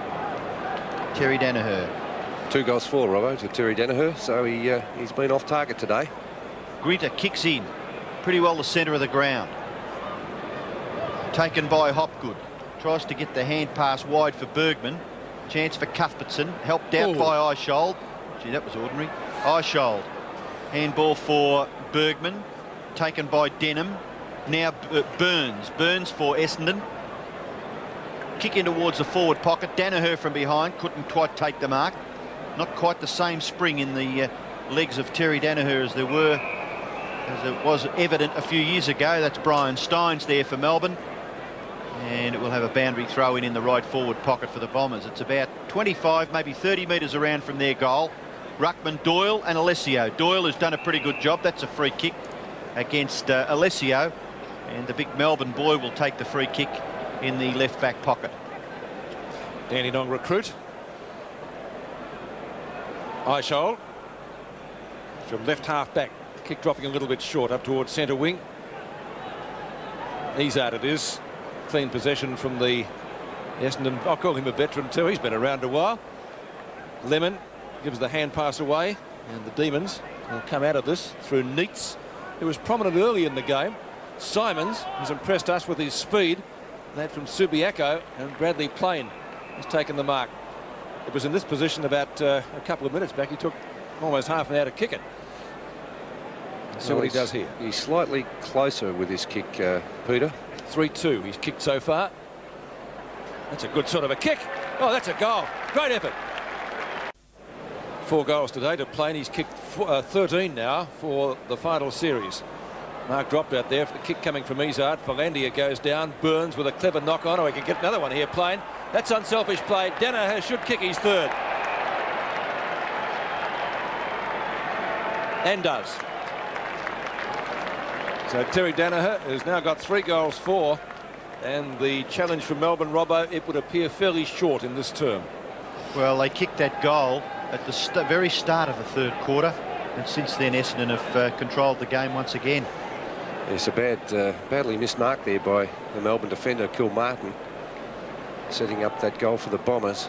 And Terry Daniher, the two pronged attack, Daniher and Bradley Plain, they've contributed 7 goals between them.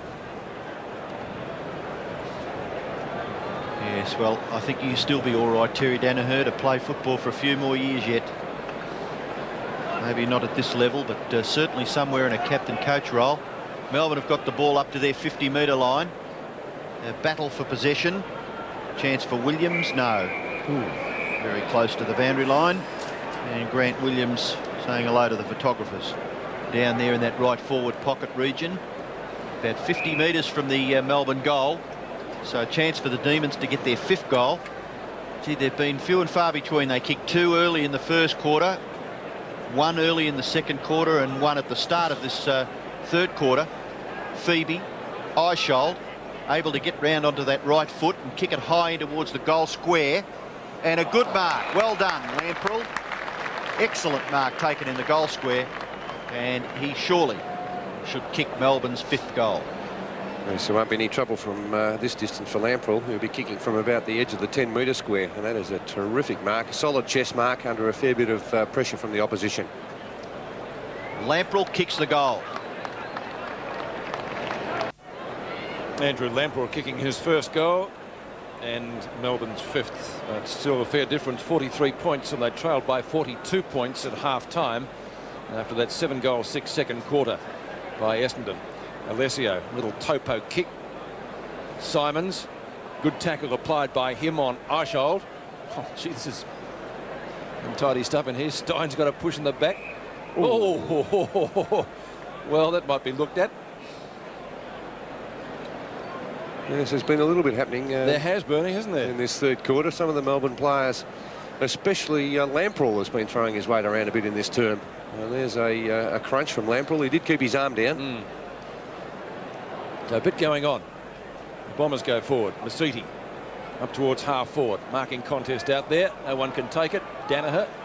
Oh, Essendon player goes down. It might have been Philandia. Now Grenvold's got the opportunity. Charging through Shane Bergman. Looks for a short pass, and that's okay. Kick up towards centre wing position. Came from Grinter. Wasn't particularly good. Denham. Loose ball. Plain caught behind. Lemon. Already had his number taken earlier today. Comes out with the football. Solid looking customer. Obviously can go a bit. Beverage from midfield. Kicks at goal. Might even be a goal.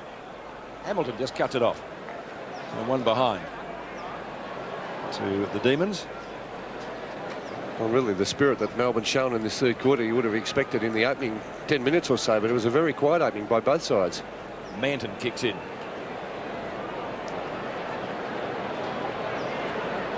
Hurd. Dustin from the back pocket. Hamilton.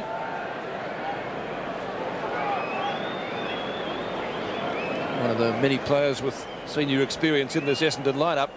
Alessio caught from behind, and the umpire's found a free kick. He really doesn't know which way it's going. Alessio gave the little nudge out, spotted by the umpire. So Cuthbertson to take it. Stein thought it was his, but it's Darren Cuthbertson on centre wing. Cuthbertson's kick into the left forward pocket. Essendon defenders punch the ball away. Manton. Now Ezard. Ezard's kick back in near the centre of the ground. Well done there by Hopgood. Eichhold, Dyson, Beveridge, Hopgood again. Hopgood's kick just to the right-hand side of the goal square. Sean White, Matthew Phoebe just gets his foot to the ball. Chance again for Lamprell. Kicks as he was falling, and the ball lands in the pocket. Sean White, gee, the Essendon players desperate there, as was Matthew Phoebe. The umpire will call for a bounce deep in that right forward pocket for the Melbourne side. Melbourne are 5-8, Essendon are 11-14. Bradley Plain has kicked 4 goals for Essendon. Terry Daniher has kicked 3. Denham gets the kick back out, didn't go all that far. Taken away by Hurd now for Essendon. Back near the centre of the ground. Terry Daniher flies high, couldn't quite take the mark. Down goes Grinter. In comes Bergman. Maybe an advantage rule being paid here. Bergman in trouble. Caught by Burns, and you should get the free kick, maybe, Adrian Burns. Now, Robbo, that's when the advantage rule shouldn't be paid. That's because right. Bergman was not in control of the ball. Burns was ready to pounce. Here we see the tackle, a terrific tackle by Burns, but really there was no advantage because at the time, Bergman wasn't in control of the ball. Dyson tries to crash his way through. Simons to Denham. Denham's kick into the centre of the ground. Willie Dick nearly took the mark. Burns, beautiful hand pass. Alessio to Philandia was probably half a metre out, but Philandia was able to get his kick up towards the full forward area. Bradley Plain and Lemon. Bradley Plain with experience gets around onto his right foot and kicks his 5th. So Bradley Plain has kicked 5 goals, 2 now as the Bombers charge on. This is Simons from midfield. Subiaco. Lemon with a big fist, or attempted big punch away. Couldn't do too much with it. Considine likewise can't do too much with it. Umpire's found a free kick, and Brian Stein, I think, is going to get it. Yes, he is. Statistics not really too impressive today for him. Kicks from centre half back, lobs it out to the centre wing position. Daniher will go the spoil and does so effectively. And picking it up in front is James Hurd. Well, nearly picking it up in front. Cuthbertson. Out there. Hurd to get the free kick, I think, Peter, for a high tackle there. James Hurd from Ainsley. Alessio behind. Gives out the hand pass. Dick. Considine. Oh, well done. Oh, Plain. Number 6.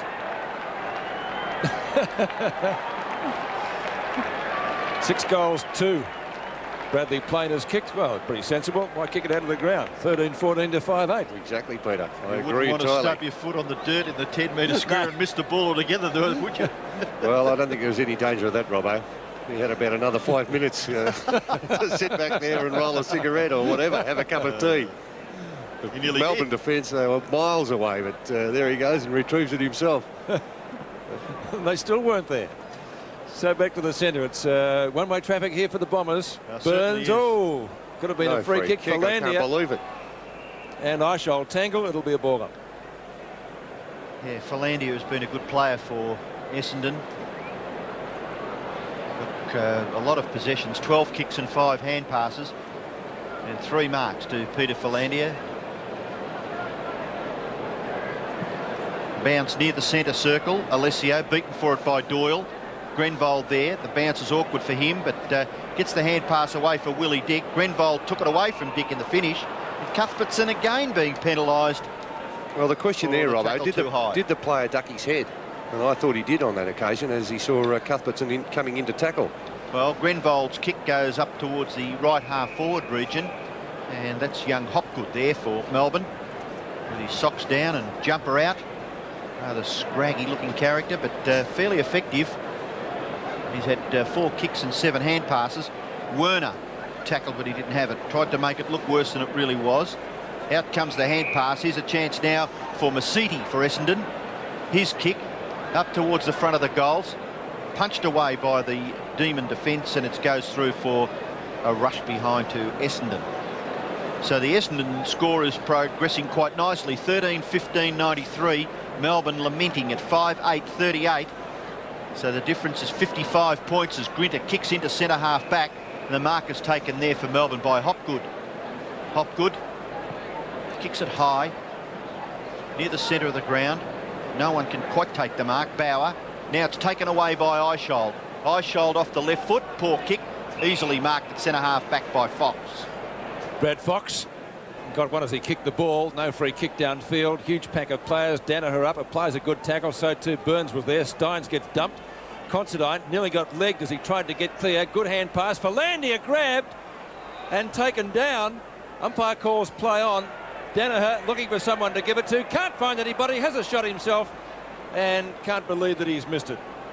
So Daniher has now got 3-5, I think, Bernie. Yes, 3-5 to Terry Daniher. It's almost a free kick that has been given there to the little fella who was tackled Peter Philandia when he didn't have the ball. Brian Steins, always playing Gaelic football with it now. Goes off the ground, and quite cleverly, I might add. Did very well. He did. This is Howard. Eichhold at midfield. That's better. Up towards half forward. Mark taken for the Demons by Matthew Mackay. Mackay's kick into the goals. White behind, can't mark. It's already crossed the line, so one behind. Kick by Matthew Mackay. Coming from Hawthorn.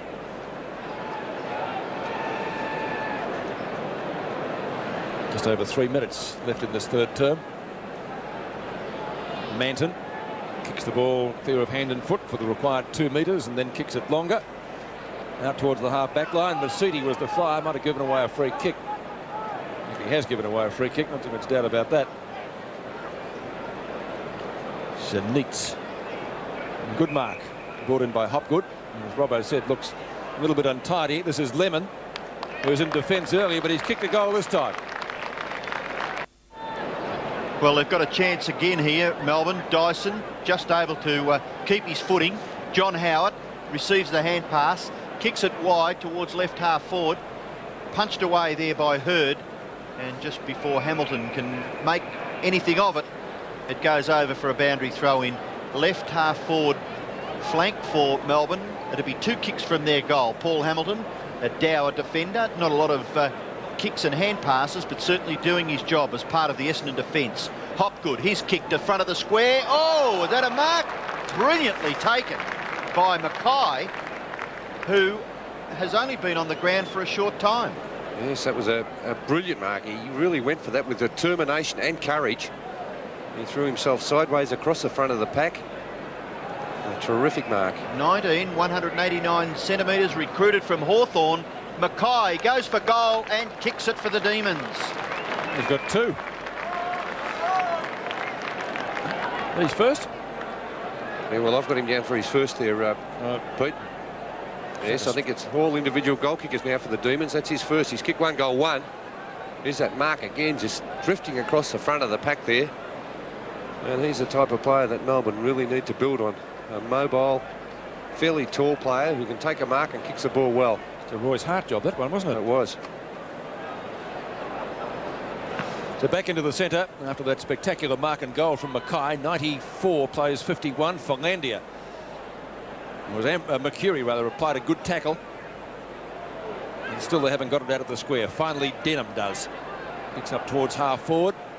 A little bit late on the scene was Burns. There's Philandia shooting out a hand pass. Howard, he's been lively in this quarter. Philandia again, twist into trouble, gets out of trouble. Good hand pass at the end to Masidi. Essendon working the ball forward, pure weight of numbers. Naked comes to midfield. Beveridge. Cuthbertson overruns it. Grenvold. Up towards half forward. Daniher. Ball smothered. Demons defending desperately. John Howard, as I said, he's been lively in this term. Effective disposal to Cuthbertson, who kicks it up towards midfield. And taking it away is Stephen Wern.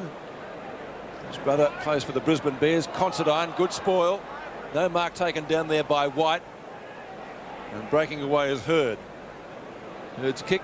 Oh, gee, Bradley Plain, is he covering some territory? He's getting plenty of results too. Over to Dick. He kicked a beautiful goal earlier in the game at this end in the first quarter. Oh, strong mark, Daniher. 2D, you're as good as ever, son. Yes, and a well-placed kick, very well-placed kick there, came from Willie Dick. As Todd Ridley's back on the ground. So the coach swinging the changes at the moment there, Dennis Pagan. Kilmartin had a chance here.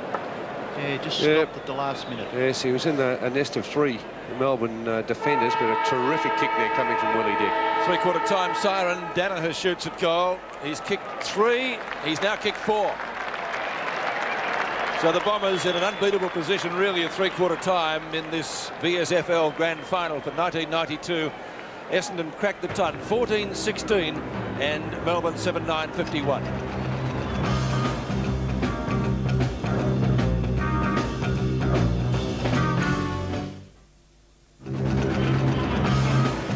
So a better quarter by the Demons, but of course they still trailed by 49 points. The Bombers 14-16 leading Melbourne 7-9.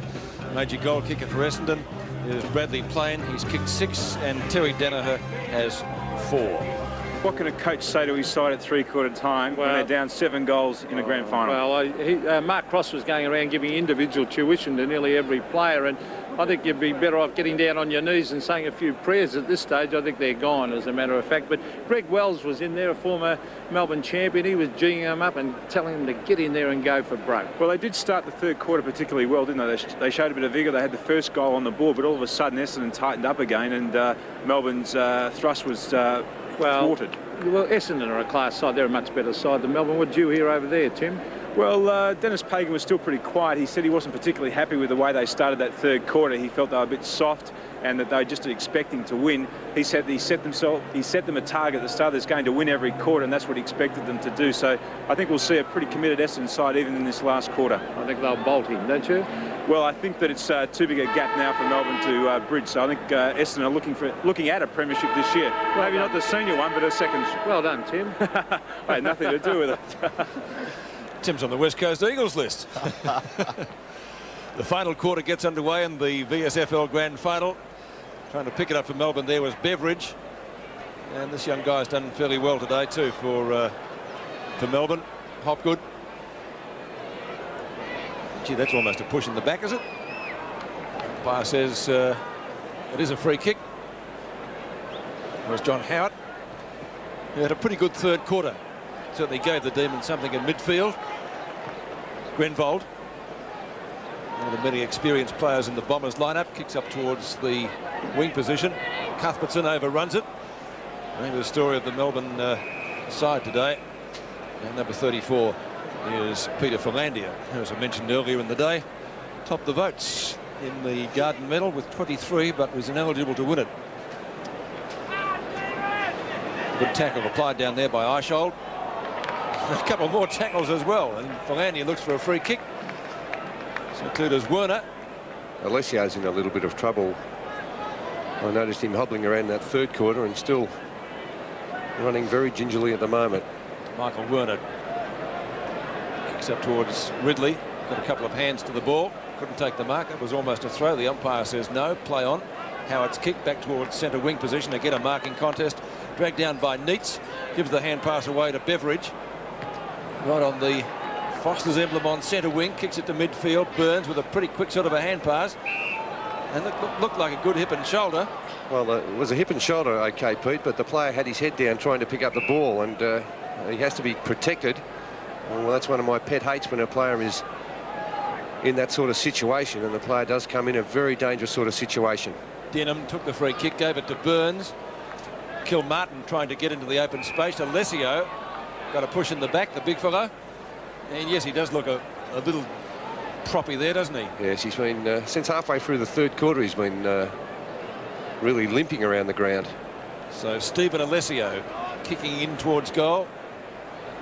And Ridley almost couldn't take it. The ball rushed over the line for one behind to Essendon, their third rush behind of the day, taking them to 14-17. 101, Melbourne still languishing there, some 7-odd goals behind. He only had to take that one cleanly, Todd Ridley, and it was a certain goal to Essendon. So Phoebe kicks the ball back into play for Melbourne. Terry Daniher gathers, but couldn't quite get his kick away. Bergman for Melbourne.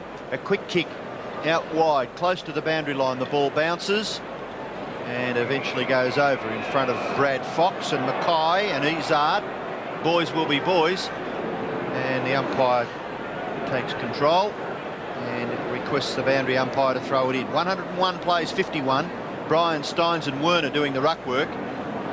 In after it there was Mercury.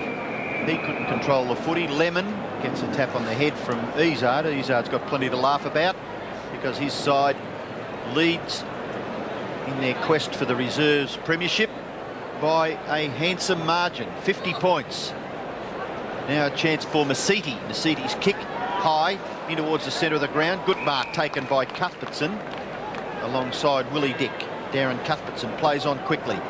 The kick was a little too short and enabled Ridley to chip in and mark in front of Howard. Well done, Todd Ridley. Dick has done some good running because he was awarded the free kick on the other side of the ground, or a mark against him was taken by Cuthbertson, and now Dick kicks the goal.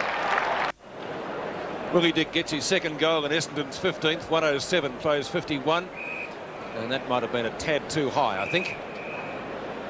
He's done a pretty good job, this young bloke, for Melbourne in the ruck, and quite a promising type player, Greg Doyle. Doyle from Dandenong, Simon Eishold. As I said before, gee, Essendon free kick behind the play. He's had a raw deal, Cuthbertson. I know that was pretty ordinary, but gee, there's been some free kicks given against him. Well, it was an ordinary shepherd there, a very high one on Manton. I think there might be a bit of blood streaming from his nose there. Very ordinary shepherd. Dick again kicks to the edge of the square. Plain overruns it. Burns. He's done well since he came on. That might be downfield, is it? The whistle went. Daniher's got the mark. The umpire's going back to speak to a couple of players, or will the ball come back? Now the emergency umpire's coming out. There's a fight at the other end of the square. A bit happening off the ball here. A few tempers becoming frayed. Grenvold throws Beveridge down. You can laugh when you're that far in front. So Burns has got the free kick. It wasn't downfield. That's a good sort of a roost into the goal square. Gee, that lad's got a leap, hasn't he? It was Mackay again, I think, Matthew Mackay. He's pretty lively, isn't he? He's livened things up for Melbourne since he came on the ground. Took that magnificent mark. This is Brian Steins at right half-back flank.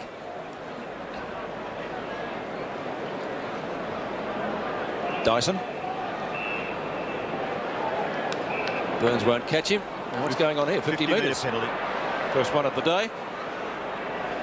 Well, what was that for, Robbo? Did he run across the mark? I thought he played on. I think Kevin Dyson was going to run off, and obviously the umpire had asked Burns to come back on the mark and didn't move. So away he goes now.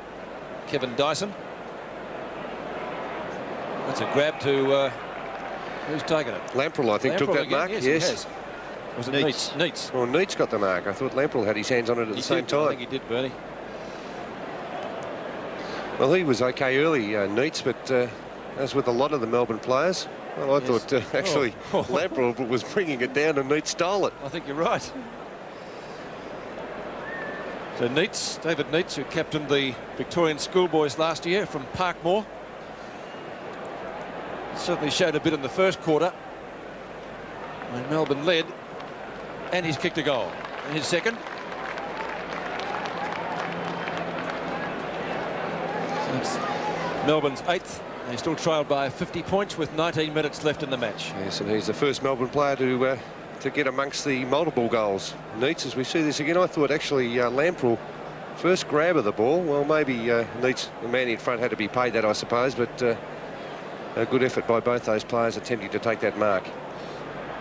So back in the centre, play recommenced. Alessio high, couldn't get an effective tap out, but he's going to gather the ball now. No, he's not. It's taken away by Doyle. Doyle's high kick will be marked by Dick. No, play on. It must have been touched off the boot. Eishold, lovely little hand pass. Lamprell.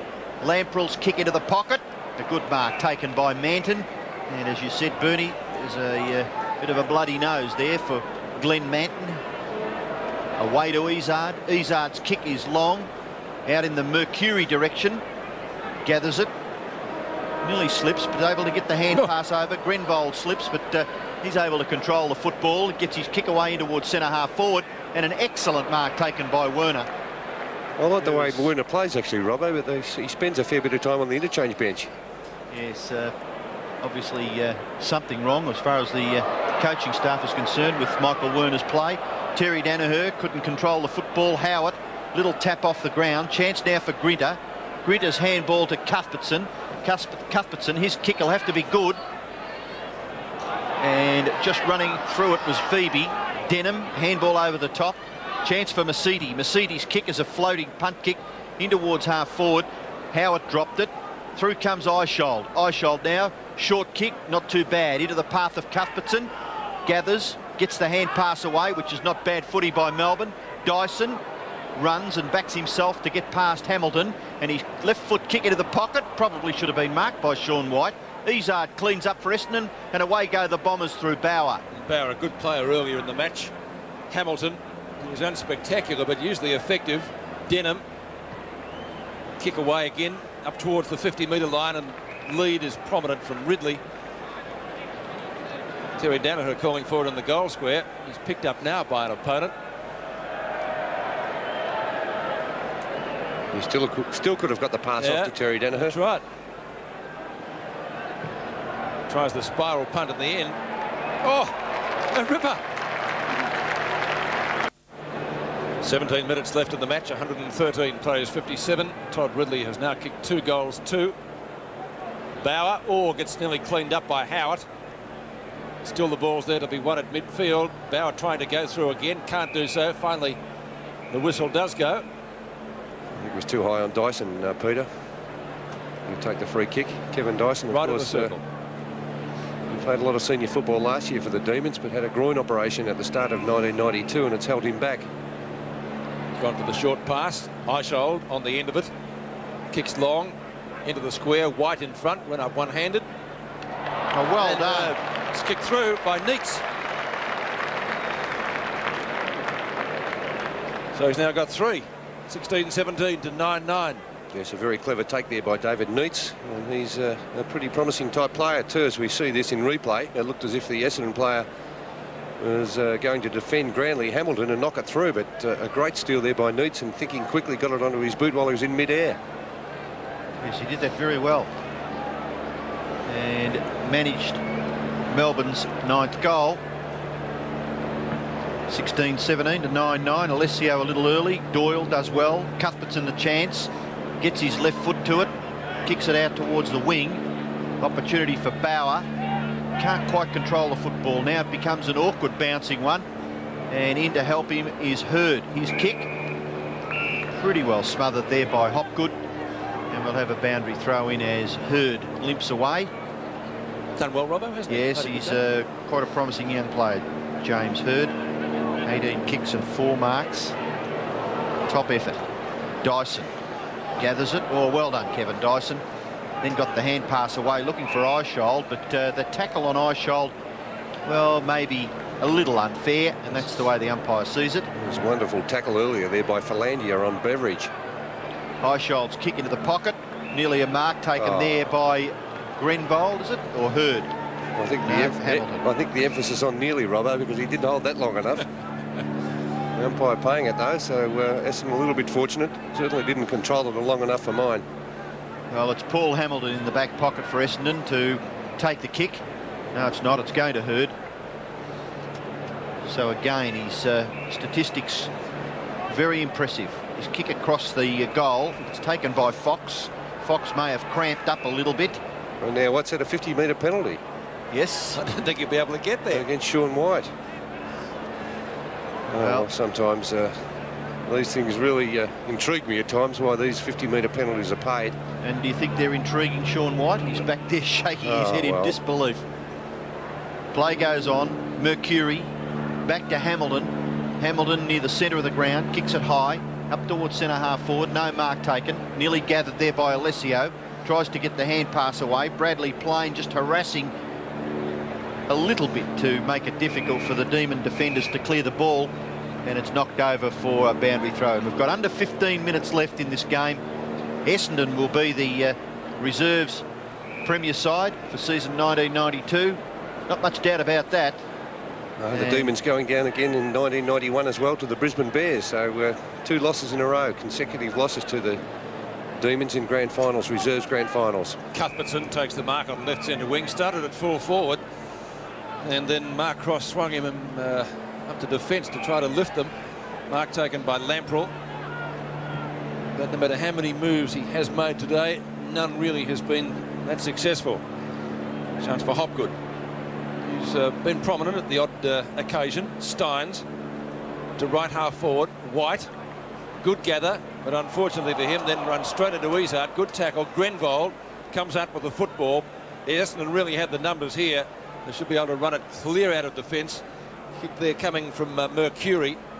At Melbourne it is on centre wing. It's Bergman. Up towards half forward. 2-on-1 in favour of the Demons. White could have marked that one.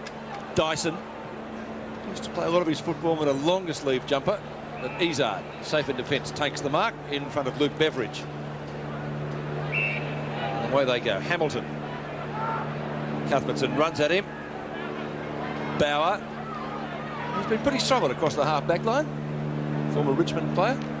And Alessio has taken the mark. Too far out to score. Centering kick might have been touched off the boot, that one. Won't matter anyway. Werner couldn't take the mark. Play continues. Werner picks up, kicked 5 goals last up. Snapshot this time is off target. And Michael Werner has registered, I think that's his 3rd behind Bernie, isn't it? There's 3 behind Michael Werner, but he has spent a fair bit of time on the interchange bench. Had a couple of chances early in the game. Missed fairly straightforward shots. 114 plays 63. Bergman again. What was it? Hopgood. Up to midfield. The Demons come. Hamilton's in the road. Crunch. Ooh, and that was pretty high as well on Mackay. And he's pretty promising sort of a lad. That mark was a gem. Highlight of the game, I think. Well, certainly from my point of view, I thought it was a beauty. Mackay's kick. Almost a one-hander taken down there. Hurd can't get clear. Now he can. And Hurd kicks up towards centre wing. And he does fairly well too to get the ball to Bradley Plain, who avoids Bergman ever so easily, and then a little short pass. Terry Daniher could nearly kick a goal from here. Terrific kick by Terry Daniher is a goal.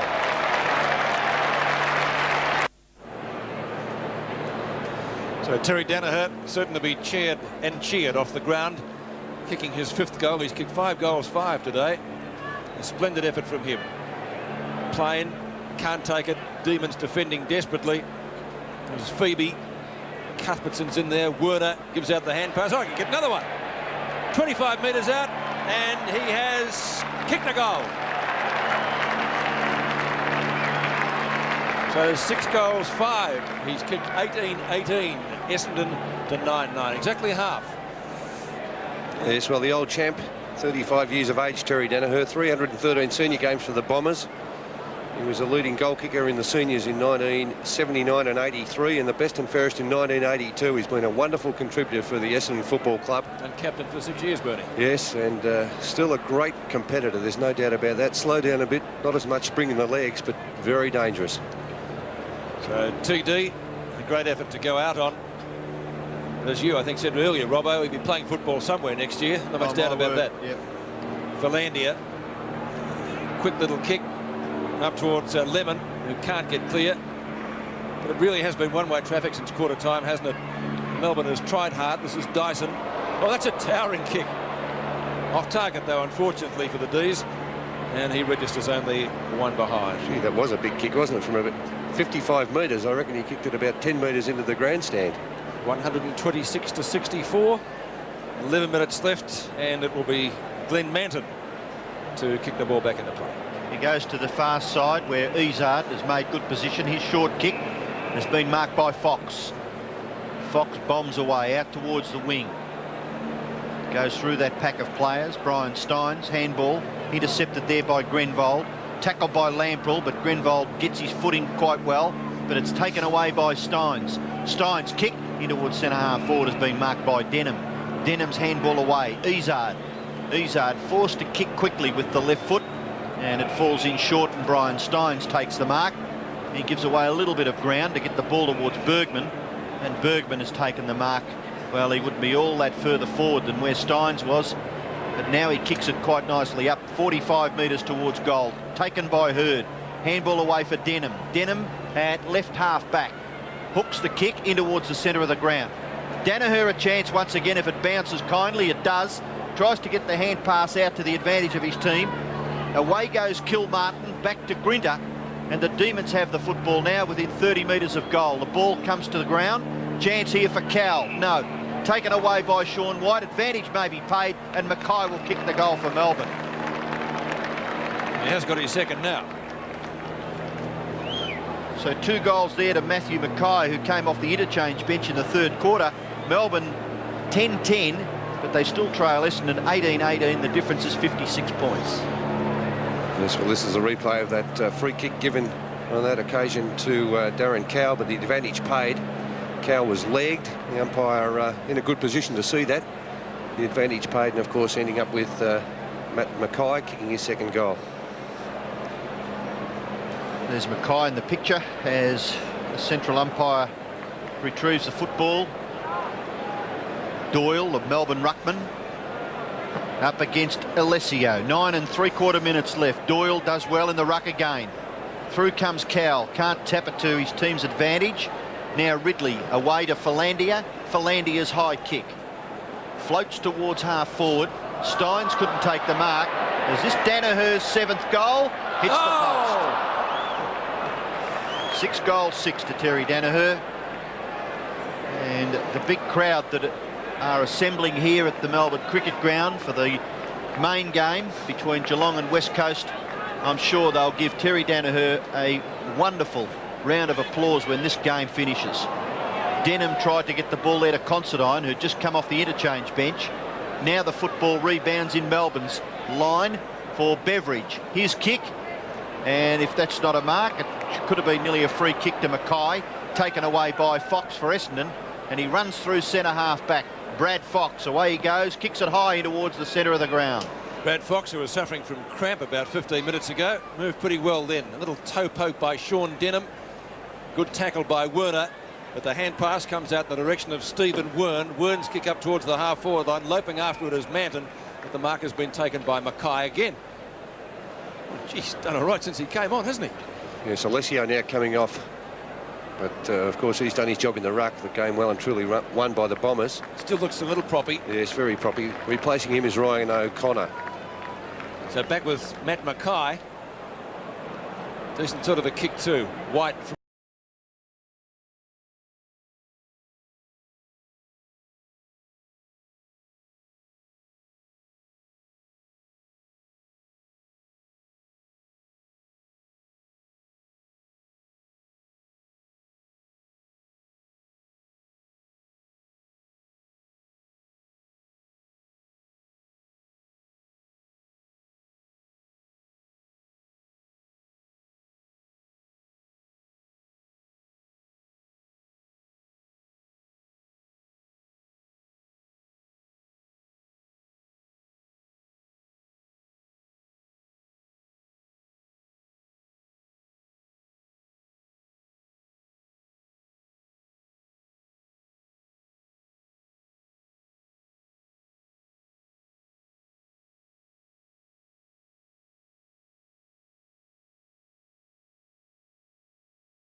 of them too.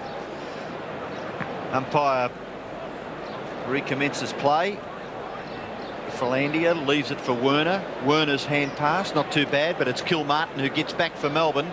He kicks it wide towards the wing. Mackay again. There's a free kick against Considine, maybe for holding on, because Mackay certainly didn't take the mark. Yes, holding the Guernsey, Robbo. Mackay's kick in short. Mark is taken by Howard.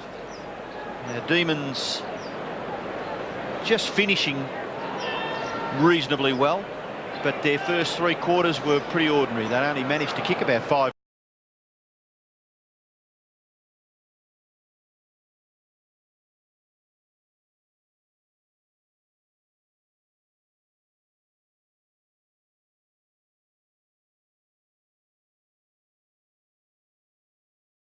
With that left hand over his shoulder. Well, when you see a replay of an effort like that, you certainly appreciate Paul Hamilton. Essendon forced the ball close to the boundary line. That's James Hurd. And we'll have a throw in about 55, 60 metres around from the Melbourne goal. They've kicked 12-10. Essendon are 18-19. And a chance for Melbourne again here through Eishold. Can't gather the ball. Dyson maybe. Well tackled. Terrific tackle applied by Denham. Chance for Hurd. His hand pass goes out in the Beveridge direction. Taken by Neitz. A fraction slow to get rid of the football. Hamilton back there and takes a good mark. Standing very, very solidly on that last line of defence. Away go Essendon. This time it's Simons. He runs through centre half back and kicks it high. A wobbly punt kick into the centre of the ground. Daniher can't take the mark. It rebounds back towards Mackay. But Daniher's in the action once again. So is Johnny Howard. Handball away for Hopgood. He's got no one to give it to. Eventually he's got to kick it across the ground. Looking out here for Doyle. Doyle gathers the ball. A heavy shepherd behind, play by Cuthbertson. Essendon have got the chance here. No, it rebounds back towards Doyle. Quite a skillful player is Doyle for a big man. And the little kick, just a little too high there for Dyson. Essendon a chance. No, it's Eishold. Can he get past? Yes, he gets the handball away. Opportunity for Neitz, but that kick brilliantly chopped off by Hurd, and away go the Bombers. James Hurd from Ainsley had a very good game today. Oh, solid contact down there made. Rebound comes out to Cuthbertson. Cuthbertson's kick up towards the left half forward flank. Opportunity for Luke Beveridge, who overran the ball when it was kicked out of bounds. And I think that kick might have came from Ezard when he was lying on the ground. It's a very heavy clash between Burns and Kilmartin. The one you called there, Pete, but Burns has never been worried about the physical contact side of the game. Spent the first quarter on the bench, was pretty lively in the second. Kick from Dyson into the goal square, bit of a jostle. Hamilton does well again. Didn't play that many games, as we mentioned just a few minutes back this year, but he's been rock-like in defence today. Willie Dick got a bit of a kick on the shin late in the second quarter, came off the ground, but he's done well. Obviously no serious damage done. Ed Considine, hand in the face, don't argue. Daniher this time caught behind his man. Well, Mark Grinter saying a few words to the umpire. He can't believe if you fend off a player by pushing him in the face, it has to be a free kick. That's fair enough, I suppose. Cuthbertson playing mainly in defence today. It's Johnny Howard. Gee, he ran a fair way. The ball, doesn't it? Travel. He's saying he hand passed it, but he hand passed it to himself. Well, he's still got control of the footy, hasn't exactly. he? So he's got to be penalised. So John Howard, his kicks today, number 12. Kick for Essendon down there. Coming from Philandia. He's done particularly well today. Been fairly busy. 2.5 minutes to go. And all interest really got out of this game now pretty well after midway through the third quarter. Essendon or Melbourne mounted a quick challenge, but that was about it. Luke Beveridge again. Long hand pass up in the direction of David Taylor, and Taylor has put it through. Young lad from Parkmore, his first goal, and Melbourne's 13th. Well, the scoreboard doesn't look too bad, Bernie, but probably a little bit flattering. No, this has been their best quarter by far, Melbourne. 6-goal term to the Demons. And Essendon finish off this final quarter. They've kicked 4 goals. There's Beveridge showing a little bit of pace there, getting the long hand pass out to Taylor, who came on the ground in this last term. But as you said, to 3-quarter time, they were 49 points in arrears, Melbourne. So really, Essendon probably just have relaxed slightly in this last quarter. So the bounce back in the centre. Doyle, who's been a very good ruckman for Melbourne all day, gets the punch away. O'Connor there for Essendon. His hand pass, chopped off by Kilmartin. Goes hard after the football. O'Connor makes it difficult for him. Now Simons. Still has the football underneath Michael Simons. Now the ball gets clear. Ridley. Little kick. Very good vision. Masidi. He kicks it nicely in towards centre half forward. No mark taken, but Melbourne have the numbers when the ball hits the ground. It's Grinter running across the half-back line. Now goes back onto the favoured right foot. and kicks it into the centre where the mark is taken by Taylor. Taylor gets back quickly. No one really leading, so he looks for a short pass. Now 50-metre penalty being applied. Why? Says the Essendon player near the centre of the ground. It looks like Bauer, is it? Yes, Bauer was the man on the mark, so he must have just snuck over the mark there, Robbo. That's about the only thing it could have been awarded for. Simon's off the ground, and coming back on for Essendon is Mark McCurry. So Taylor has a chance from about 35 metres out directly in front to kick Melbourne's 14th goal and his second goal, and it's a pretty good kick too by young David Taylor.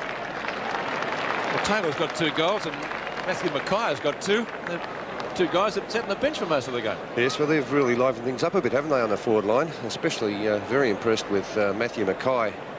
As you said, Pete, the highlight of the game for you, that mark he took drifting across the front of the pack there. And they're both players that can kick the ball very well. Marking type players. And also Neitz, David Neitz, who has kicked 3 goals, is a promising type player also. Yeah, he's got some good skills, David Neitz. And lad from Parkmore, another one. As I said, captained the Victorian schoolboys last year. 127-94. Minute of the grand final to go in the VSFL. Melbourne trying to add some respectability to their total. Cuthbertson's hand pass was ineffective, chopped off by Denham.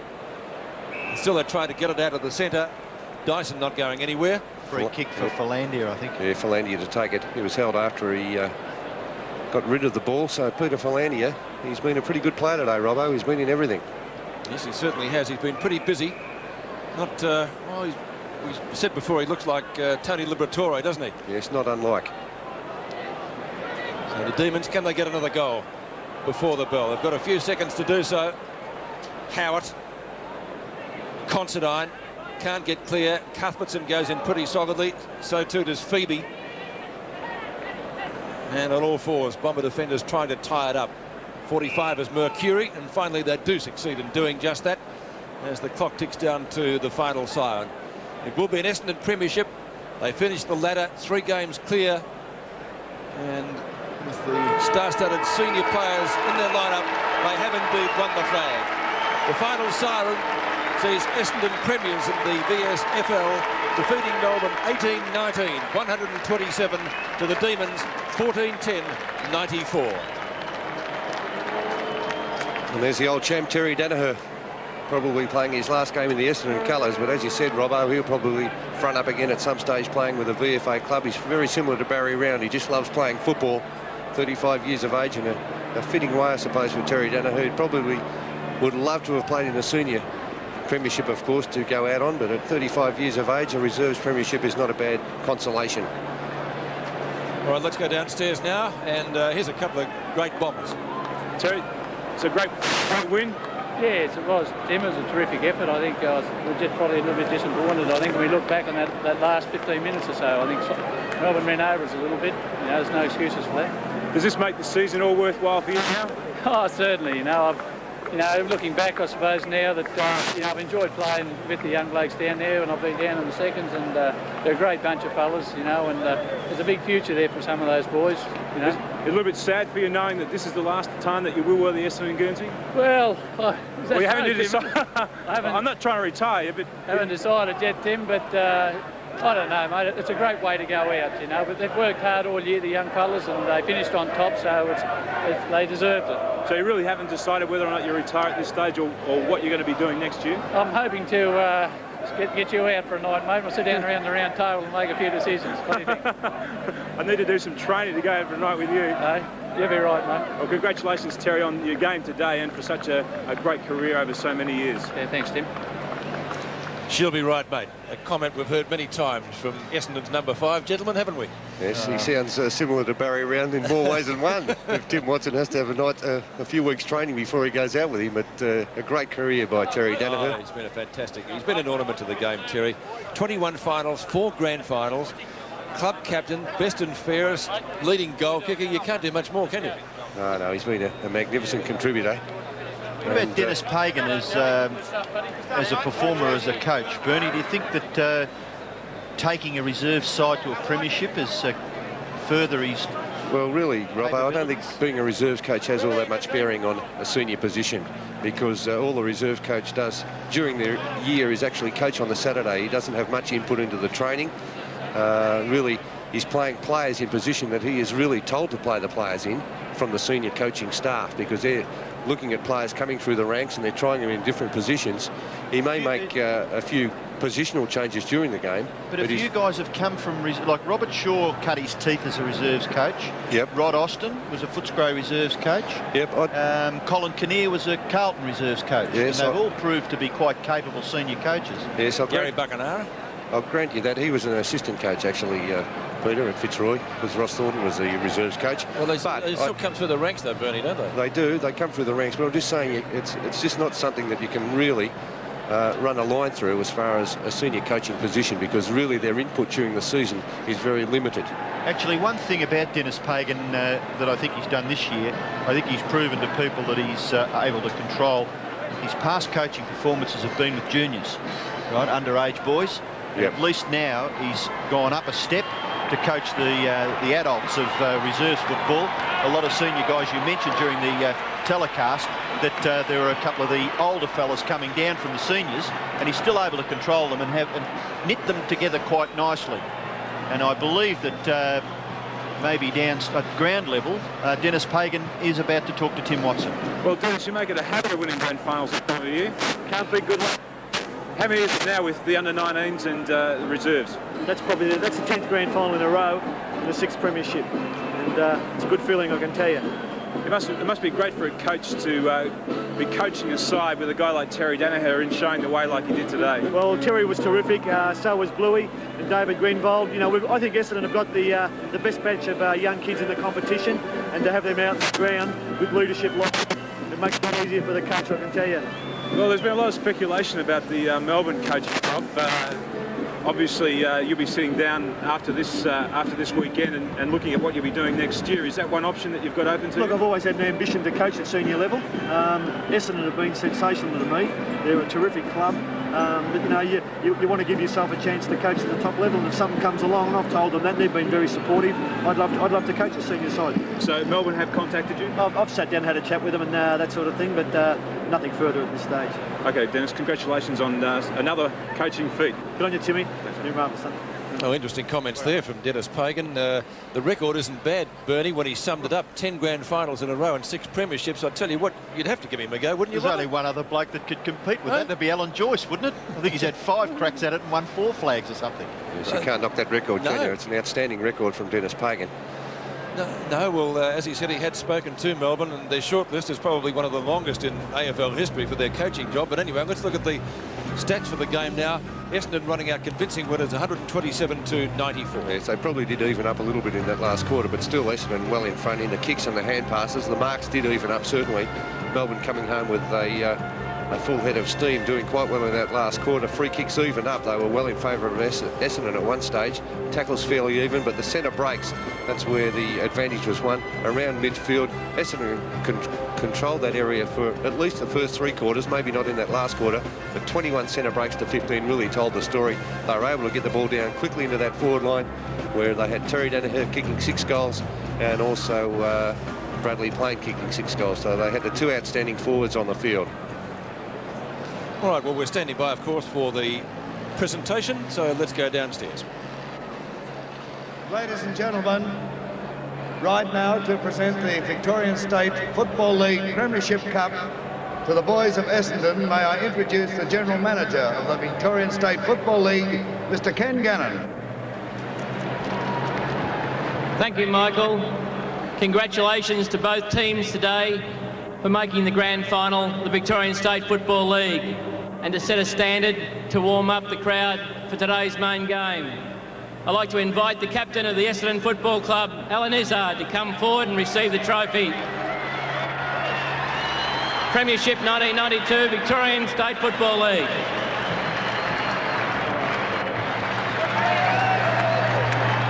Pags. Where are you, Pags? Come on, Pags.